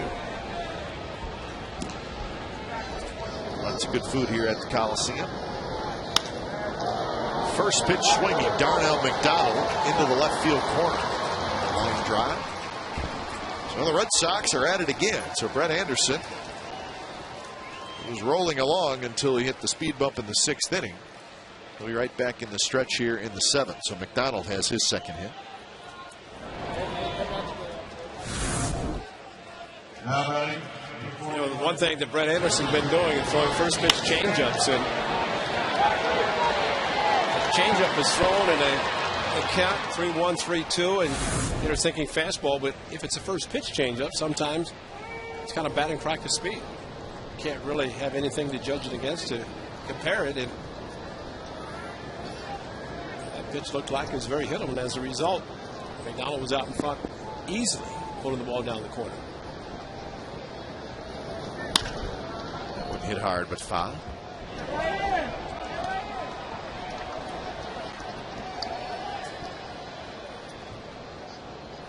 Henry Rodriguez loosening up for the A's. Still raining in Arlington. The Yankee-Ranger game tied 2-2 in the 5th. Pennington charges. McDonald gets back to second, and Martinez is out. One thing for sure, Brett Anderson is learning how to pitch, especially in very difficult situations. Mark Ellis, good friend at second base. Yeah, Mark Ellis and Brian Runge, although they may be making up a little bit, I'm not sure they're going to go to dinner after the game. No. Day game after night game.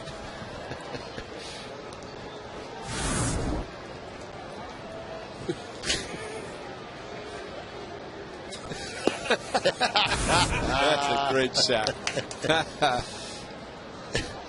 Now, in fairness to Mark Ellis, I don't think he was talking about the umpire. He was pointing to second. But our terrific camera guys grabbed that. And I think he was. I think he was. Hey, you know this guy standing next to me? The guy dressed in blue? He can't see a lick. Well, you very rarely see Mark Ellis show his emotions in certain plays, and that time he did. So we'll tell Mark that tomorrow, and he'll laugh. He'll chuckle. So 2 on, 1 out for Lowell. Anderson looking for a ground ball right at somebody.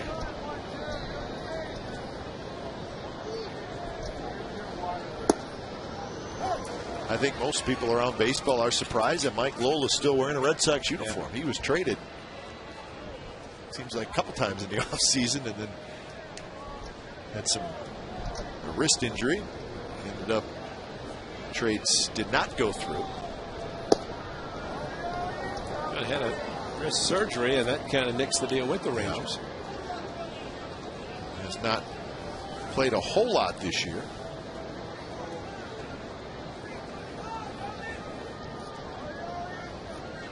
Lowell with just 108 at bats. But there was a time, American League and before that in the National League, he was one of the better clutch hitters in all of baseball. He's tough out with guys on base. But you think with the Red Sox, and when they were going to trade him, it's because they'd signed Adrian Beltre at third. Euclid was going to play first. David Ortiz was the DH. Where was he going to play? Yep. And making a lot of money.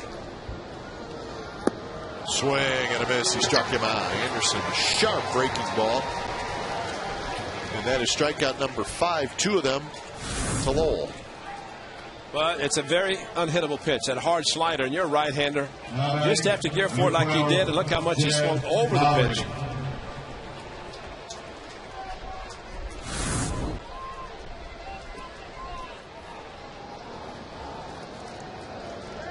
For the veteran, it has to be very frustrating, of course, to have the great years he had, and now in a role in which he's not going to play that much. David Ortiz, the year he is having after he struggled at the beginning of the season. That's the big difference there. 0-1 to Jed Lowry. 1 for 3 with a double and a run scored for Lowry. Fastball inside, 1-1.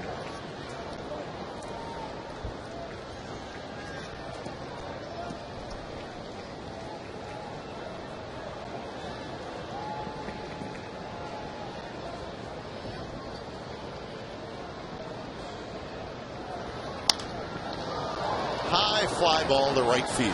Bermuda to his right a couple of steps. He's got it. And Brett Anderson again works his way out of the jam. No runs for the Red Sox. They have stranded 10 through the first 7 innings. So 7th inning stretch. It's a 2-0 Red Sox lead. And we are going to keep it right here at the ballpark. And we're going to listen into beautiful rendition of God Bless America.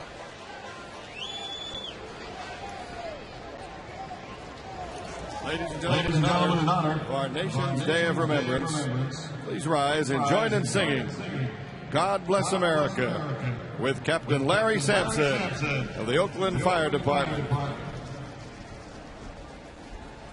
God bless America,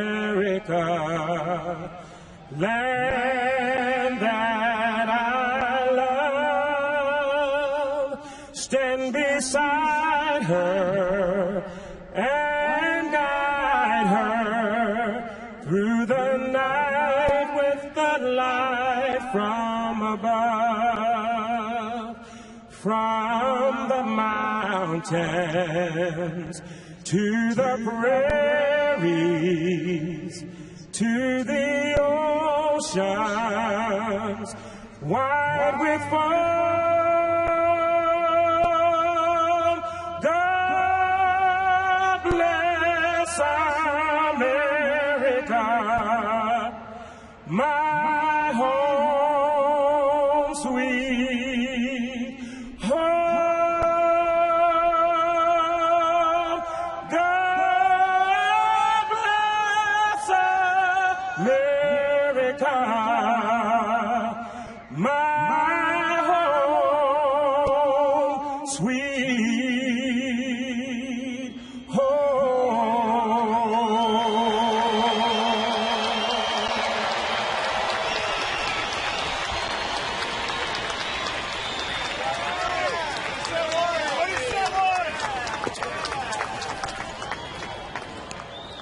And now joining the singing of Take Me Out to the Ball Game.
Thank you, Henry. John Lackey back to work, bottom of the 7th, and he has been tough so far.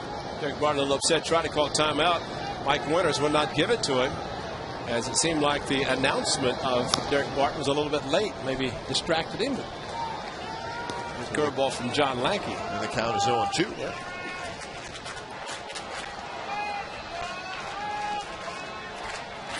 So Barton, Suzuki, and Cust here in the bottom of the 7th. 83 pitches for Lackey.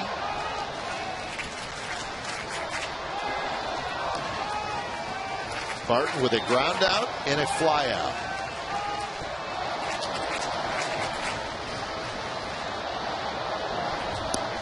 Fastball just a little bit low to even the count at 2-2.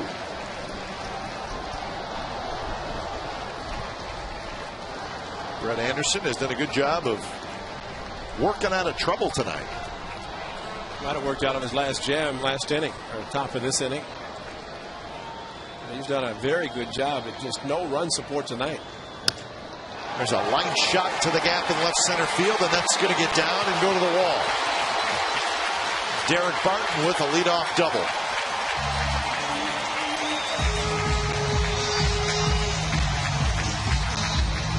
When you talk about stand on the ball, Derek Barton does it as well as anyone. Backdoor breaking pitch. After a couple of curveballs to start the at-bat, took a couple of balls and then the backdoor slider. Ultra mole. Derek Barton, great follow through. And just a great swing and split the gap in left center. And easily get into the Comcast Sportsnet California sign. That's a good target, isn't it? That's a double. You hit it there or over. That would even be better right about now. Suzuki got a fastball out over the plate and fouled it back. Kurt has struck out twice, both swinging. All 5 of Lackey's strikeouts tonight have been swinging.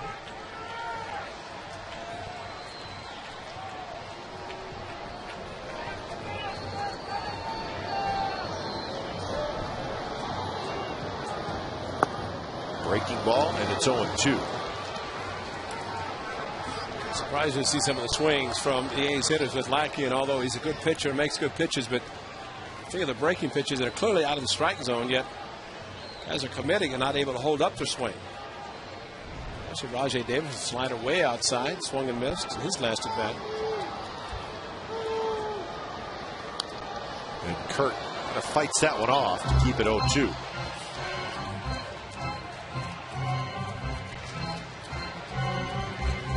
Cust will be next.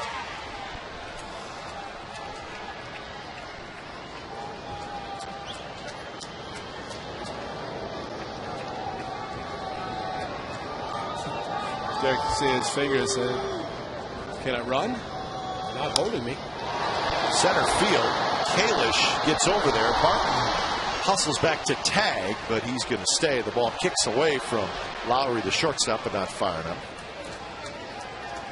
Suzuki hit it well, but Kalish made the play, so that's out number 1.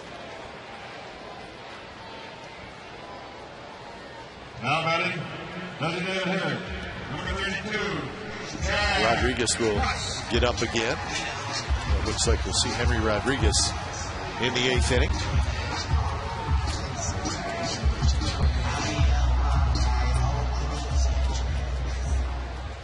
A couple of strikeouts for Cust in the game.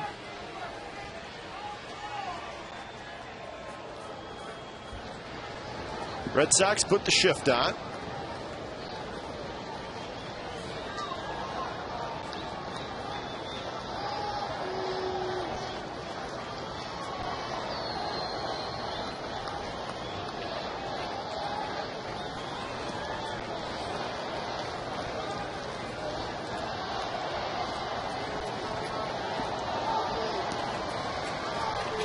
That is Scudero. Anyways, out into the outfield grass. Cust takes low. Well, last year in Anaheim, Jack Cust against John Lackey at Angel Stadium to left field. It's a game in which the A's won 15-10. Lackey 10 hits, 6 runs in that game. No decision. Kurt Suzuki also hit a home run in that game. So maybe that's something that can remind Jack that he has gone offensive field against the big right-hander.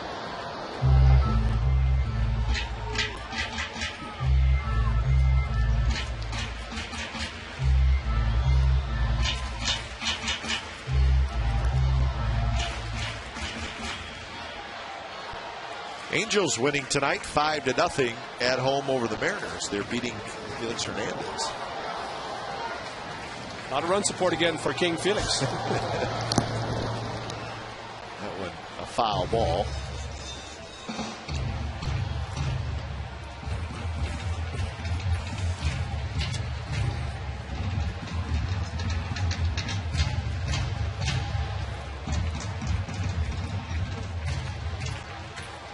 John Lankey's former team 5 games under 500 starting play tonight. The Angels starting play.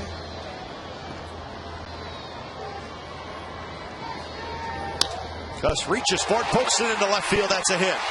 Bill Hall juggles it. He's going to throw home anyways. It's late, and Cust now goes to second base. So Bill Hall made a mistake throwing home, and the A's made him pay for it with an extra 90 feet. I thought Jack would be going to second anyway with the throw as offline as it was. And you're right after Bill Hall. But how about a great piece of hitting? With a shift on, Jack Cust got the two-seam fastball to left field. And once Hall bobbled the ball right there, no throw. Throw the ball to second base. Instead, he threw it home, and Salty Lamaka could not handle it. And that time was when Jack went to second base.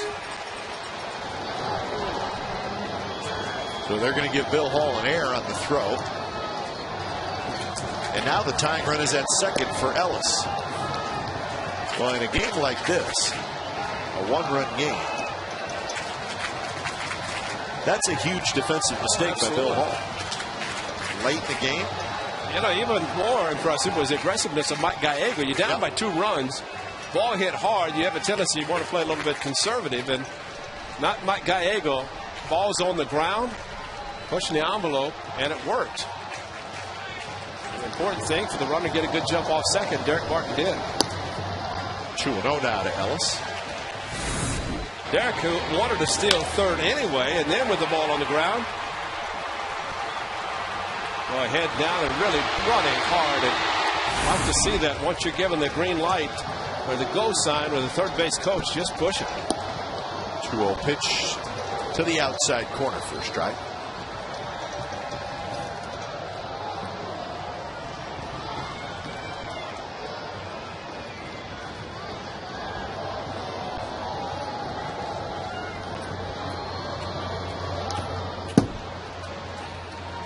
Jeremy Hermida is in the on-deck circle.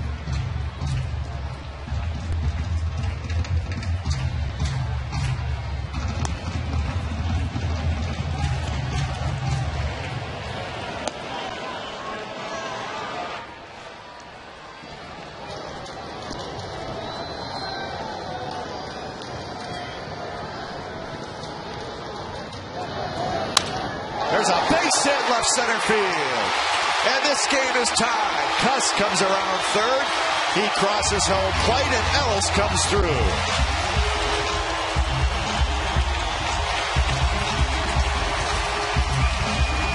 But how could you not want to pick up his option? Veteran player, veteran leader on this club, and comes through with a big hit with 2 strikes. 11-game hitting streak. He'd already gotten the hit, and this pitch outside corner, Ultramo, foot down, swing, perfect contact. And Mark Ellis with a shot to left center. And that's with 2 strikes. No chance for Kalish, and Jack Cust on the move, ability to score easily. What a very good hit by Mark Ellis.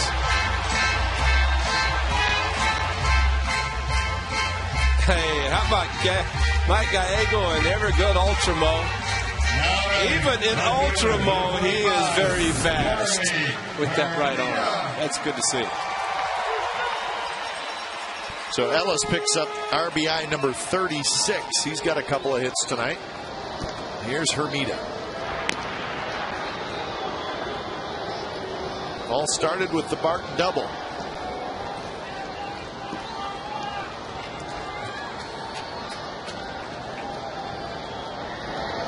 And now all those jams that Brett Anderson worked his way out of look even more important. Yeah, and why not score him another couple of runs and give him a chance to get a win? Red Sox have stranded 10 through the first 7 innings.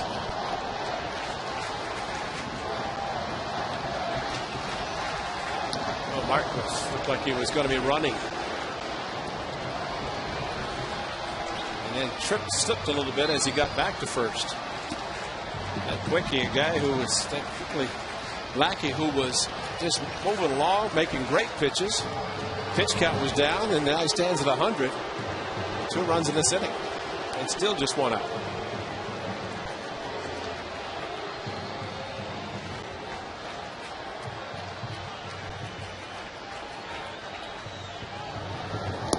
Breaking ball swing and a miss by Hermida. Hermida doubled in the second, hit into a double play in the 5th.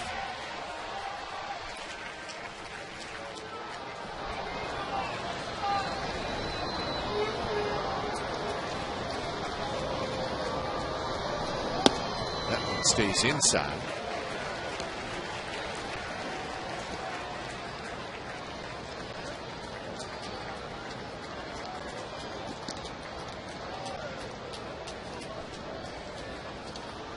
Five hits allowed by Lackey, 3 in this inning. Ellis goes, and the pitch is rolled foul. See why he's going to run, because he got a great jump.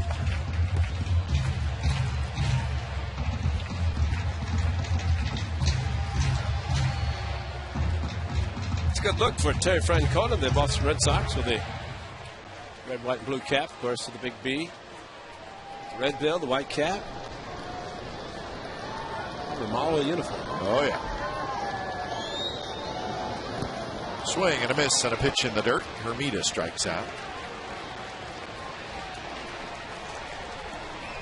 So that is out number 2 here in the 7th. A hard curve, and it's in the dirt, blocked by Sokolomachia, but a pitch that you wonder how guys swing at it, but that's just as hard as it's thrown. Sometimes just tough to stop your swing.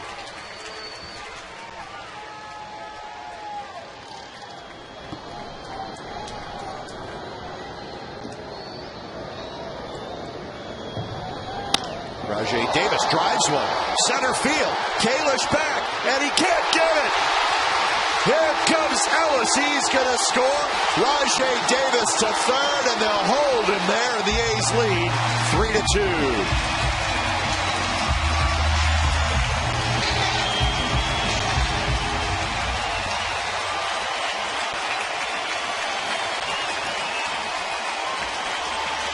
Well, now you know Brett Anderson's happy. And John Lackey, so much success against the A's in this inning. How about this swing by Rajay Davis? Fastball and Kalish, a dive. And Rajay Davis, once that happened, the ball carried him towards center field.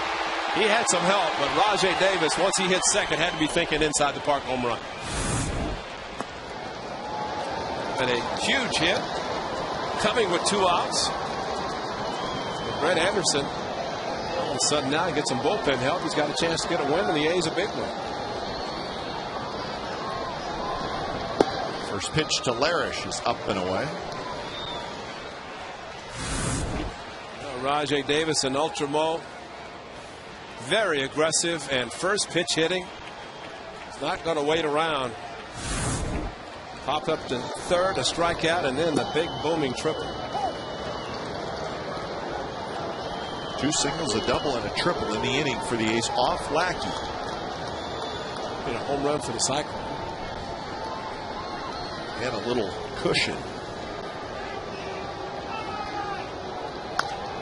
When bounced, and that is just foul down the first base line. I'll take it back. Yeah, there is a double leading off, so you have everything cut except the home run. Henry Rodriguez was up when the A's were down 2-0. Now he's turning to Craig Breslow. Looks like Steve Tollison's getting loose, ready to go in at third base, a little defense. So. Nice block by Saltalamacchia.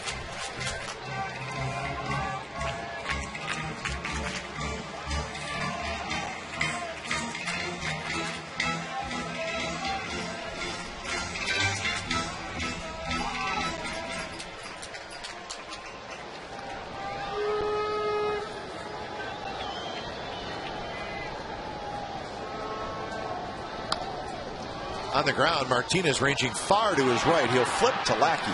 Side retired, but damage done by the Athletics. They score 3 times, including a 2-out RBI triple to Rajay Davis. 8th inning coming up. It's the A's 3 and the Red Sox 2.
Athletics and may not be reproduced or retransmitted in any form, and the accounts and descriptions of this game may not be disseminated without the express written consent of Athletics Investment Group, LLC. Well, thanks to Rajay Davis, 2-out RBI triple. The A's now lead 3-2, 8th inning. John Lackey was breezing along, but the A's with a 3 spot on 4 hits in the bottom of the 7th. Tollison takes over at third, and Breslow is the new pitcher. First pitch, Saltalamacchia skies one, and that'll reach the seats. So when it's time for change, think Speedy Oil Change and Tune-Up, your oil change, tune-up, and smog experts.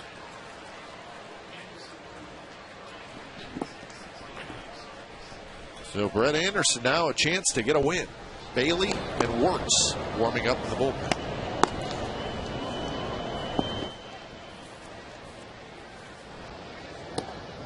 They're playing again down in Arlington.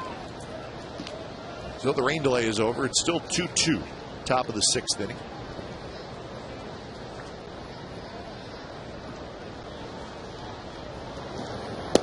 Burnett and Hunter were the 2 starters in that game. They are no longer in the game. They were up until the rain delay. Of course, the Yankees know the Rays have already won big today. That's just a game-and-a-half lead in the East. New York. Strike 3 called on the outside corner. Well, a good fastball inside for strike 2, and look at the paint job on Tommy Cam, outside corner, but a little bit right on the corner. Wow. Tommy Cam got it. So here's Bill Hall.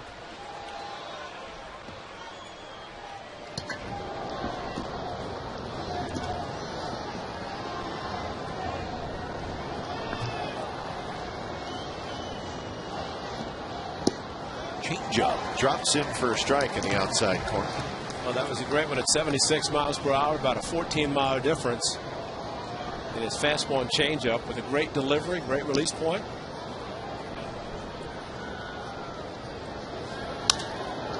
Center field and hit well. Coco Crisp has got just enough room, but he makes the cut.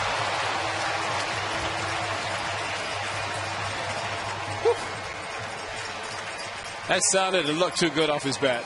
So 2 outs, and his Hall just missed it. Let's sit in ultra mode to see if it's a little bit towards the end of the bat. Got a side view of this because I bet that was a little bit towards the end. Just enough to keep it in. How about a side swing without ultra mode, but see where he gets it. Maybe just enough off the sweet spot because it sounded pretty good when it left his bat. Here's Kalish with 2 outs and nobody aboard. Kalish is 2 for 3. Single and a double.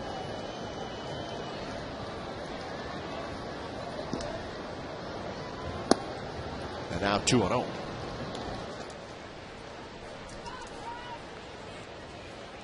Both of Kalish's hits have been to the left side. A double down the left field line and a single between third and short that knocked in a run in the 6th.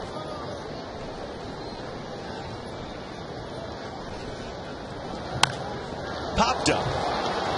Mark Ellis drifts out. He's under it. And Breslow has a 3-up, 3-down top of the 8th inning. So we're heading to the bottom of the 8th. The A's with a 3-2 lead.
At your Toyota dealer today.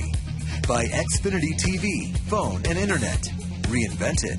By Chevy with a full lineup of award-winning cars, trucks, and crossovers. And by Verizon Wireless, introducing the Droid X, the next generation of Dodge.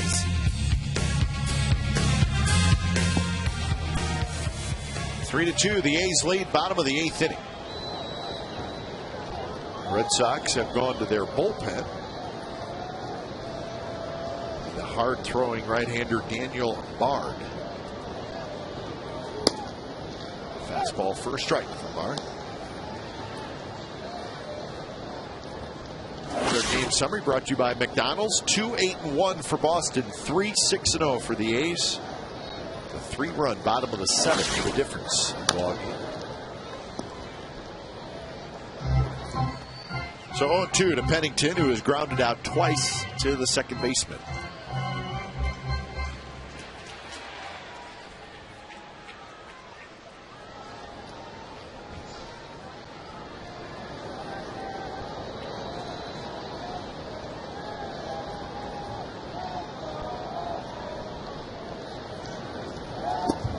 Breaking ball stays high to Pennington. So Lackey goes 7 innings, 6 hits, 3 runs. No walks, 6 strikeouts. And he's on the hook for the loss right now.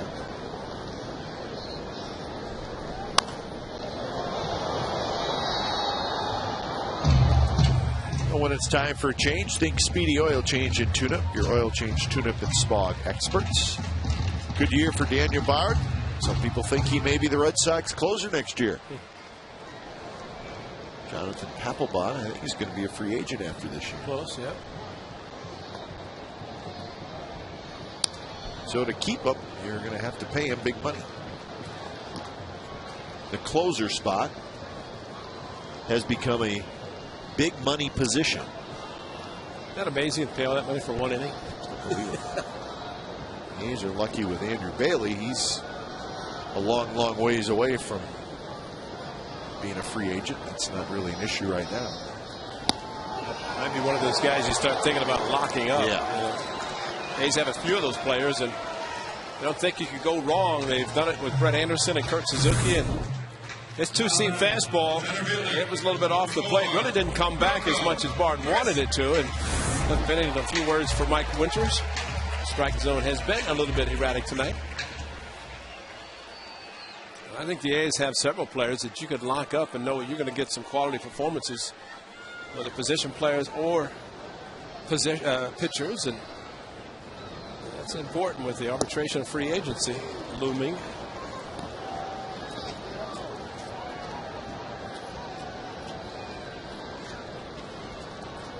A's decision with Coco Crisp will be their own decision. They have a club option for Coco Crisp next year. So very simple. If the A's say yes, we want him back, then Coco Crisp will be back.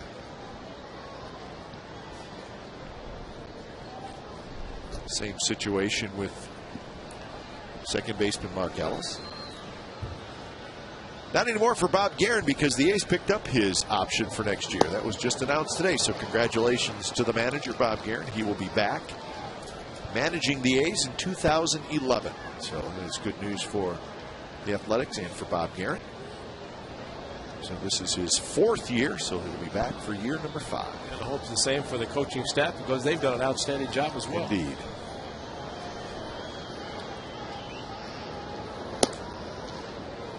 Two and two to Coco Crisp. Always decisions to make for the front office.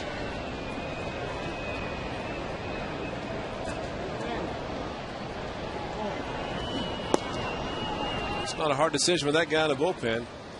He was up to pitch to Scudero if necessary in the 8th inning, and now we'll start the 9th. It's at least a 1-run lead, and we'll be at the top of the batting order.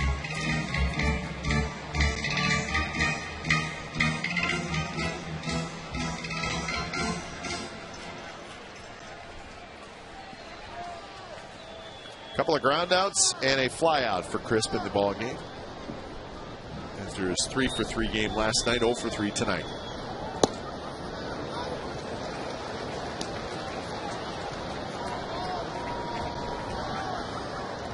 So full count.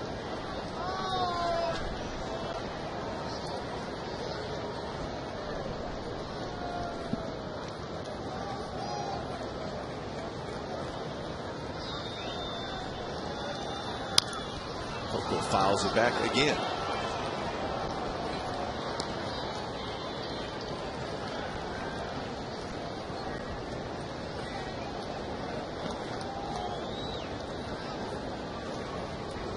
Now the Yankees had the bases loaded in the top of the 6th inning, but could not score. So still tied at 2. Going to the bottom of the 6th. Rangers, Yankees. Did you take a close look at the box score from their game last night? 6-5. Texas won in extra innings. They used everybody that could pitch. Right? Including the starters, they used 19 pitchers. The Yankees used 8. The Rangers used 11 pitchers. Not a record for the Rangers, didn't it? 11. Outside the walk to Coco Crisp.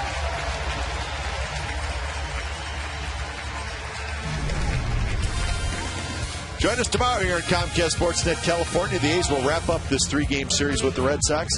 Good pitching matchup tomorrow. Braden and Beckett. Coverage begins at 12:30 with A's pregame live. The home of A's baseball's Comcast Sportsnet California. And once again, Josh Hood. Take a look at that. Just magnificent. He's terrific. He has to do that for every matchup, Yeah, right? yeah. He does it with just the tremendous background, depending where we are. That's right. We'll go to Kansas City and he'll have some nice background for that. Probably some bees. Big chunk of barbecue or something. Yep. Then on to Minnesota. One of the 10,000 lakes. Maybe a lake, yeah. It's got 10,000 to choose from.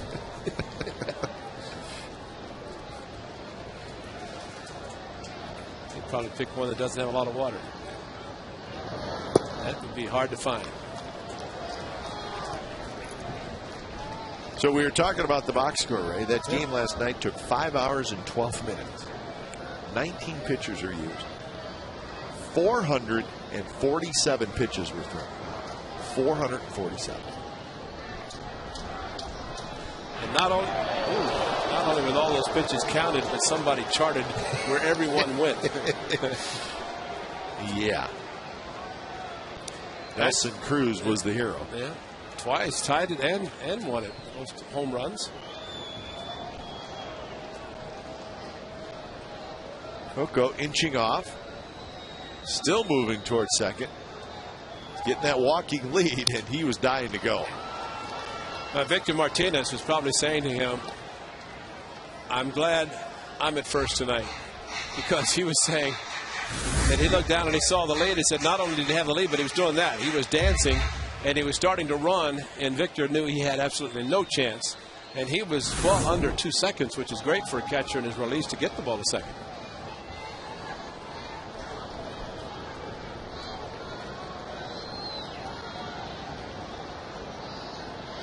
He's inching out there again. Doesn't go. And now it's 2-1 to Martin.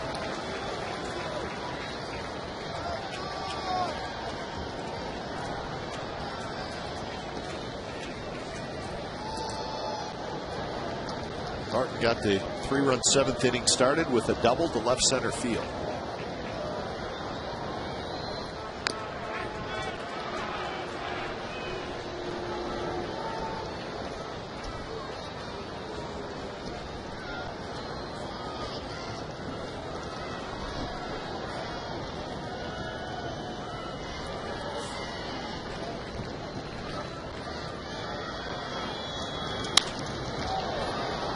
That's the best way to do it right there. You get the point where you're come to set position, then you quick pitch. Don't let a base runner get to the point where you're stopping and he can keep inching off. So after Lamarckner throws well. Coco Crisp is pretty good with his percentage. 27 for 29. And that includes 19 consecutive.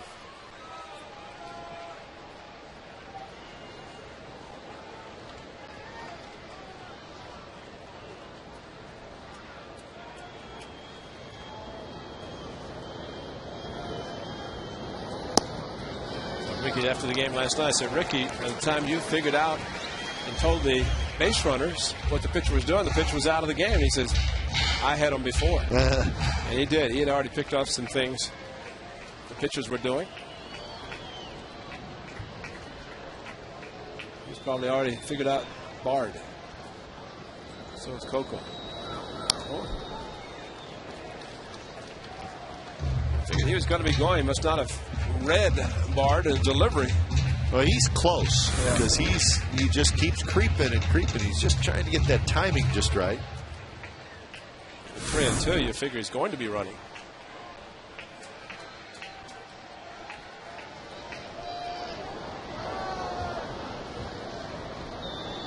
He's not going there. The pitch is up and away, and another walk. Derek Barton.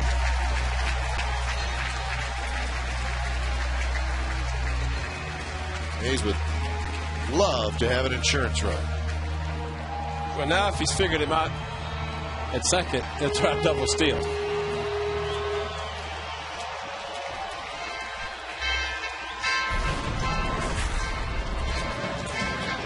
The lead that he had last night, Coco Crisp, absolutely no chance for Victor Martinez. And again, Victor, a perfect throw, but no chance with the jump. And you just get the point.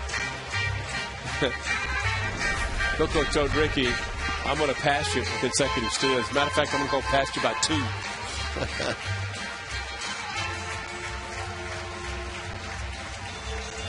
It's become a big part of the A's game. They have not hit a lot of home runs. See the last 2 seasons compared to the previous. It's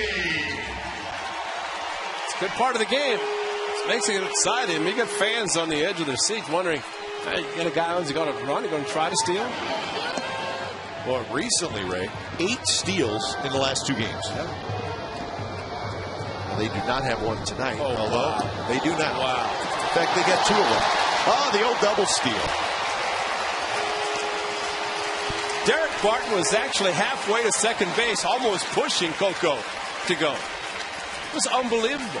He's one of the best. Look at him at first base. Look at this lead. Look what Martinez is playing. And he could just trot into second base.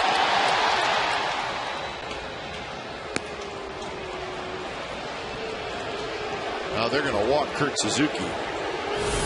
Face Cust with the bases loaded.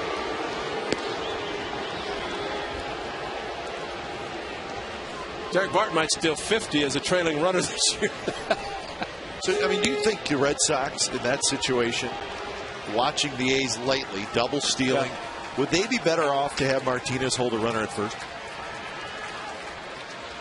It's kind of hard because if you do that, you're giving up a lot of ground between first and second. I mean, you're not going to hold him like you would with only 1 runner on. But I know what you're saying. Maybe a right-handed hitter, you could think about doing a little bit closer. But you know, last night Martinez thought about throwing behind the runner at first base.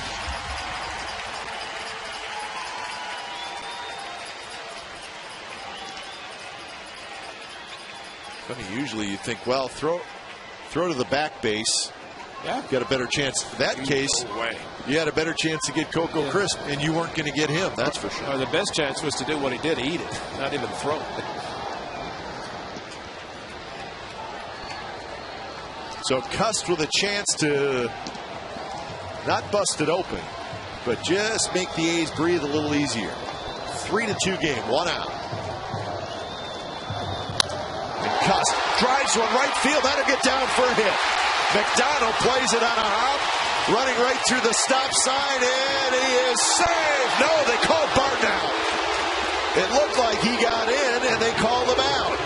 He ran through the stop sign of Mike Gallego. Well, he ran through the stop sign because he knew he read Jack Cust base hit.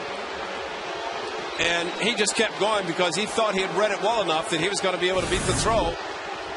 The top spin. It's rare that you see a ball cut and then thrown to the plate and you get the out.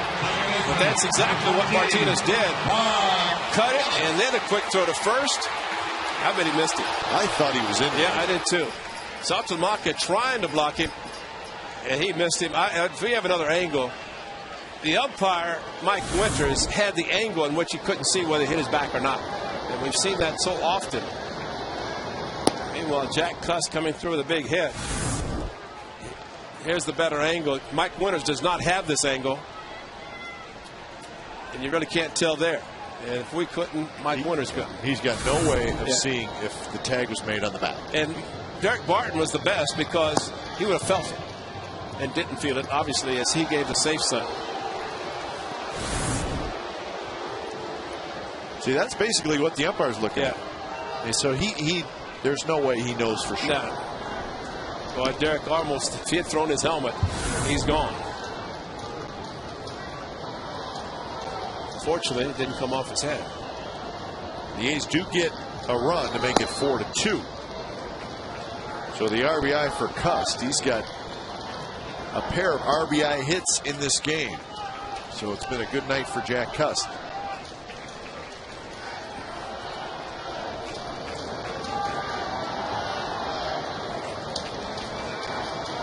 Ellis has 2 hits. He takes up and away 3 of them.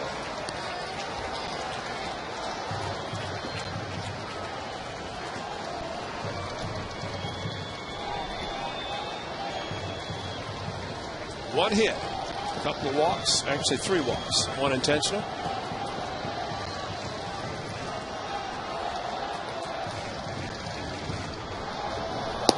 And he walked him. That's the 4th walk in this inning.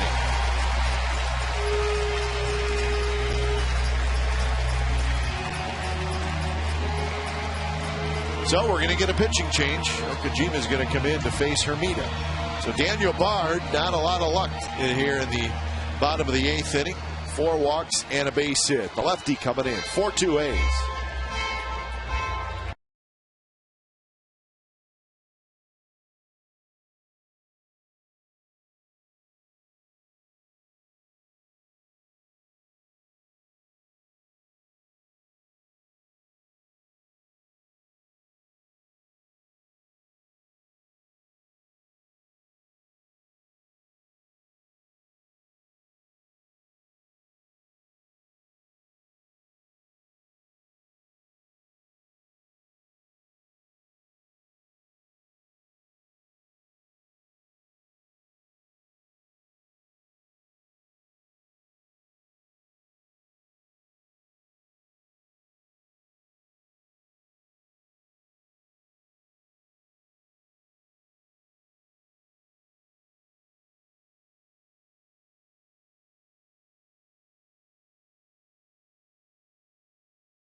Baseball highlights. A's Giants. Giants lost today 1-0. So they're back to 1 game behind the Padres in the NL West. Cal and Stanford highlights, and first Sunday of the NFL, the Raiders and the Titans, and the 49ers and the Seahawks. There's your Bay Area matchups for tomorrow. Tonight, right here at the Coliseum, the A's trying to make it 2 in a row over the Red Sox. They lead 4-2. And the bullpen tonight, at least in the 8th inning, Daniel Bard, not good. Bard gets 2 outs, but he walks 4 and gives up a hit, and all the runners on the bases are his. So Hideki Okajima comes in. He's the guy that doesn't look at the plate. Dude, what do you need to do that for? He's going to face a pinch hitter, Matt Carson, and the first pitch to Carson is inside. Carson hitting for Hermida.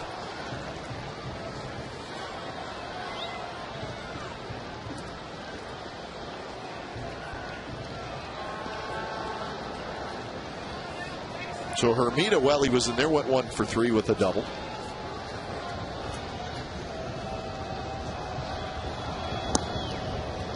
Off-speed pitch. Big-time delayed call by Mike Winters, and then he called it a strike. I mean, Mike Winters was looking at Okajima as he takes his, watch his head. His head dips. He's not even looking at his target. And then follows through, brings his head up in case there's a ball hit back at him. Hey, this is a great guy to see an ultra. Shot to third, and what a play by Beltre. And he will tag the runner, and he better tag him quickly. Suzuki was about 2 steps from crossing home plate. A run for the A's, so the closer Bailey coming in. It's the A's 4 and the Red Sox 2.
Kalish, but to no avail. And the A's with Rajay Davis making the go-ahead run. And the A's an insurance run for Andrew Vito Bailey to try to save it for Brett Anderson. That's hard to believe considering Brett Anderson left this game, or actually had given up a couple of runs. Looked like it was going to be tough because he was out of the game. The A's scored 3.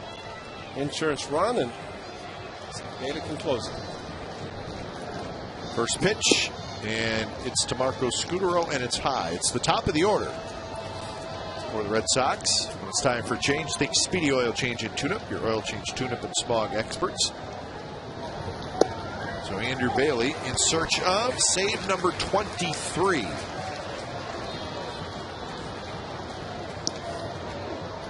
Too shaky. Not shaky at all. Tigers 135 away. You get that stat, you don't put the Yankees in there with Mariano Rivera. That's saying something. Another cut fastball from Andrew Bailey, just a natural cutter, and Marco Scutaro frozen. Wasn't frozen in the second inning, the third inning, in the second at bat, the home run. 2-2 now to Scutaro.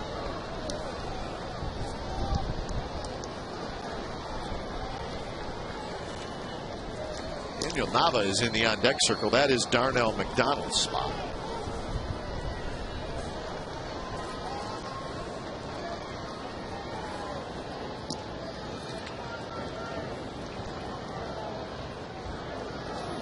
Fastball, swing and a miss. He struck him out. The high, hard one, and Scutaro missed it.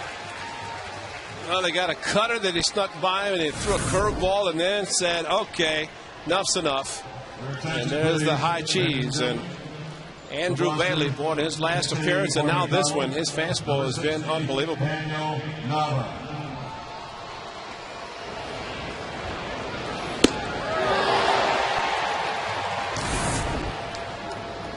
Follow through must have gotten Kurt Suzuki.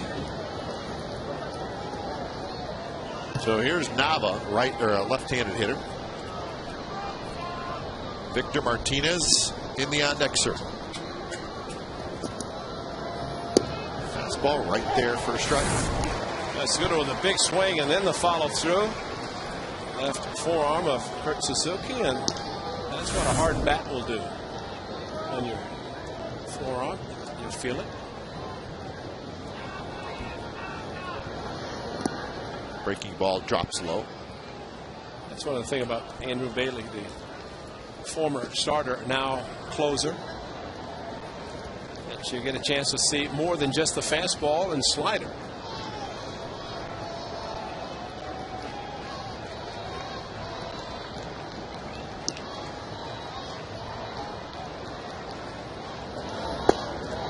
Just a little bit outside to make it a 2-1 count to Nava. Andrew Bailey with the balance, and then the stride, and then here comes the fastball. I bet there's one guy back on the East Coast named Bill Bailey. He's watching. Happy to see that in Ultra Mo. He's watching. You say, my son's pretty good. Slow mo, Ultra Mo, or real mo. Is there such thing as a real mo? You're going to see it right here.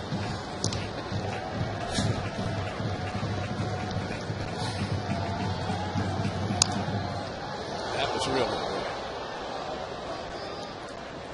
Mid-90s fastball from Andrew Bailey.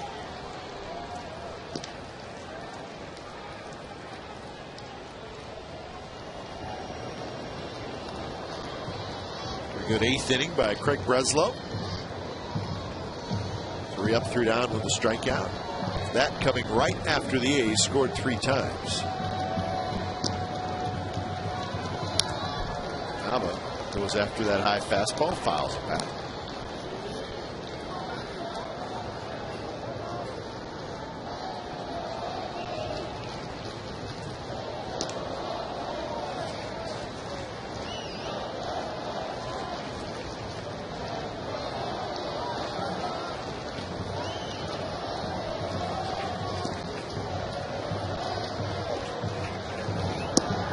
victory call.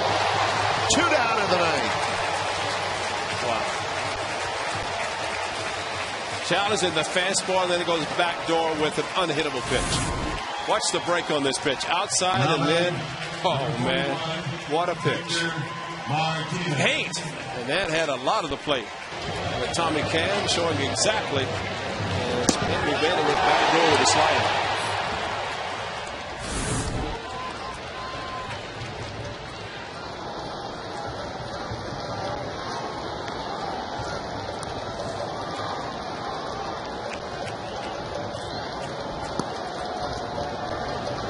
First pitch to Martinez is driven right field. Carson back, and it's going to be over his head. Bounces up against the wall. And Martinez slides into second, and he'll have a 2-out double. So the Red Sox will indeed get the tying run to the plate, and it's going to be Beltre. Martinez was ready for that high fastball. Yeah, he is very good, and he is always ready. And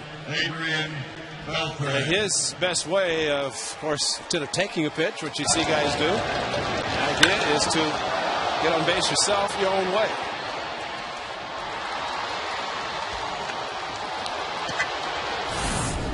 So Beltre steps in.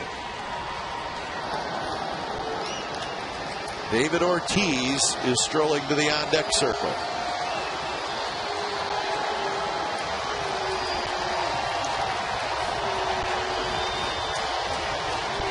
First pitch to Beltre.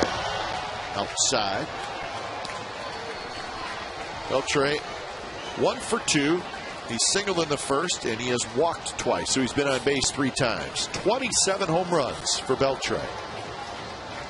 You're going to stay away from him like that. And ideally, if you're going to stay away, try to keep the ball down. Don't give him an opportunity to go opposite field, which he has the power. So the heater down and away, the cutter down and away, slider if necessary.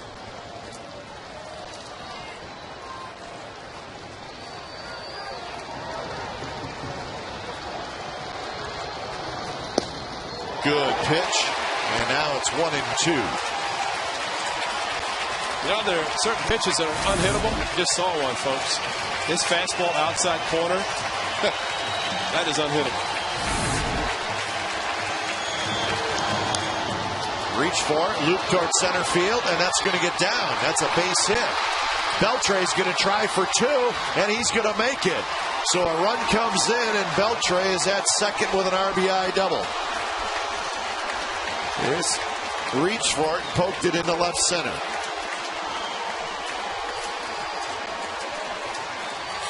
Well, Eric Patterson's going to run for him.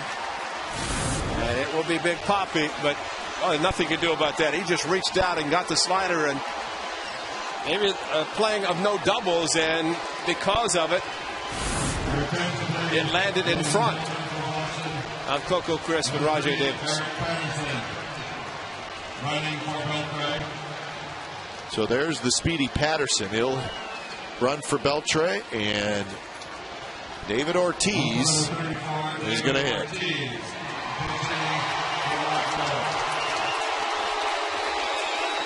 So we're going to have an exciting finish. It's official. Ortiz against Bailey. Now, in the on-deck circle is Jed Lowry, who's a switch hitter.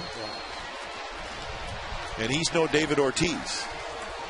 So do you pitch carefully to Ortiz? More careful than usual, I should say. Yeah, I mean, and this is where David Ortiz, and look at the shift he is going to put on. So the bad part here, anything the left side's got a pretty good chance of being a hit and scoring the tying run. A's are hoping that if he hits the ball, he's going to pull it. Big breaking ball in for a strike to David Ortiz. So 4-3 and a run in here for the Red Sox.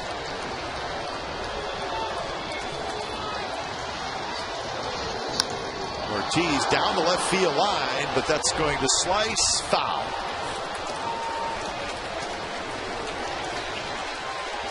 So Bailey ahead in the count, 0-2 to Ortiz.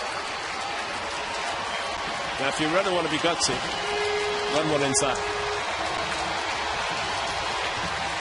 I don't want to be gutsy. Because if he runs it inside, it's a cut fastball in, not the two-seamer. He doesn't have one. That one way outside. Suzuki reaches for it, grabs it.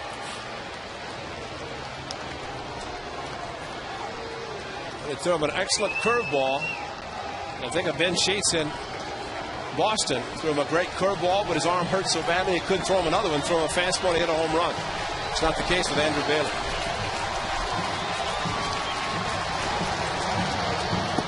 Fastball just a bit outside to even the count at 2-2. And this may be the case where they are pitching him carefully, at least thinking about him, with first base open.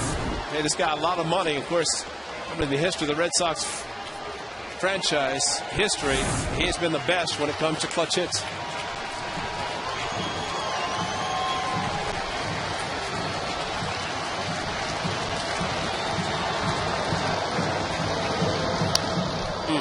Just got a piece of that one. So good pitch by Bailey and pretty good hitting by Ortiz to stay alive.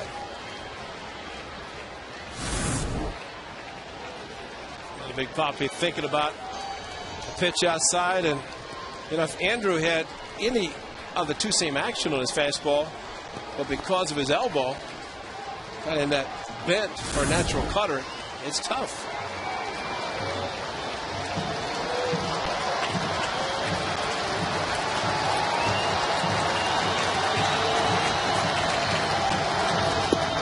Up and away, and now it's a full count. Again, Jed Lowry is the on-deck hitter.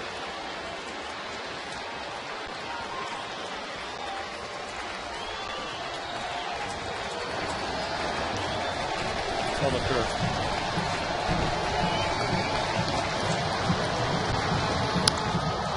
It's popped foul. On every swing, Big Papi sees the fastball. Every time he sees the fastball, he's just a little bit easier, at least, to be able to pick up the velocity.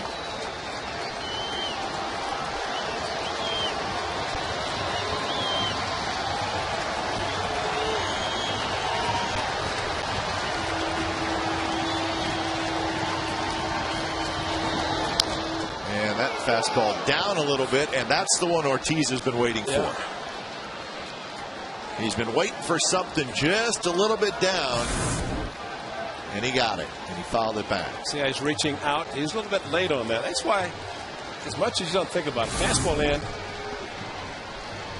he's been away with everything, and it's the best way to do it. You don't want to take a chance, but Bailey has velocity, then he can get away with it inside. Strike three called on the outside corner, and that's how the ball game ends.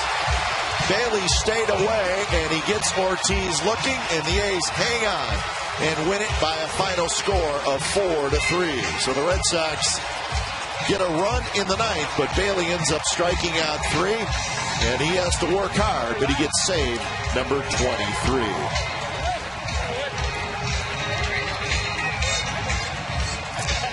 Well, very smart pitching by Andrew Bailey and calling by Kurt Suzuki. Don't want to take a chance, although it's tempting. But you stay outside, and he painted for the outside corner. And Tommy Cam, let's see what he says. Just on the corner. Oh, just right there.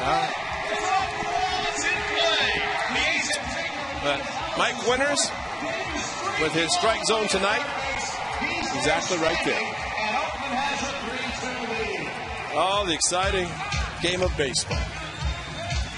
So Anderson wins it, and Andrew Bailey saves it. Lots of excitement right down to the final pitch. Ortiz says, I don't think so. Mike Winters says, yes, it is. So that's how the game ends. So, boy, what a good win for the A's. They were trailing, very quiet. They couldn't get anything going against Lackey. But then all of a sudden, in the seventh inning, it starts with a double by Barton. and they had some big 2-out clutch hits, and they get the 3 runs they add on. But I thought Red Anderson working out of the jams really pretty much the whole game. I think he only had 1 3-up, 3-down inning. That, to me, was the difference in the game. There is no doubt that he did exceptionally well, just because Red Sox had a big chance to put this game away early if they had gotten some situational hitting, but they could not because great pitching by Red Anderson. And the gentleman who got the save, Andrew Bailey, downstairs. 26-pitch effort, Andrew. It wasn't easy. So what do you think? We're going to start at the top. You strike out the first 2 guys. Your stuff looks great. And then the battle with Martinez and then Beltre. So you really took on the best part of their lineup, no question about it. That wasn't really a battle with Martinez, though, your first pitch. So, but, hey, what happened to that Texas game? The scoreboard's off. Texas 4, the Yankees 2 in the top of the 7th inning. But all in all, good stuff tonight. Well, you did have to work for it, though, when it was all said and done. But it looked like your stuff was good. You kept coming at these guys. Yeah, I felt good, and I just wanted to go right after them, a 2-run lead, and then you start bearing down and making pitches when guys get on base, and unfortunately, Beltre just kind of doinked one in the left center there, and that battle with Poppy was, that's what it's all about right there. That's a lot of fun. I love that. How tempting, though, is it? And, I've been back there, and you want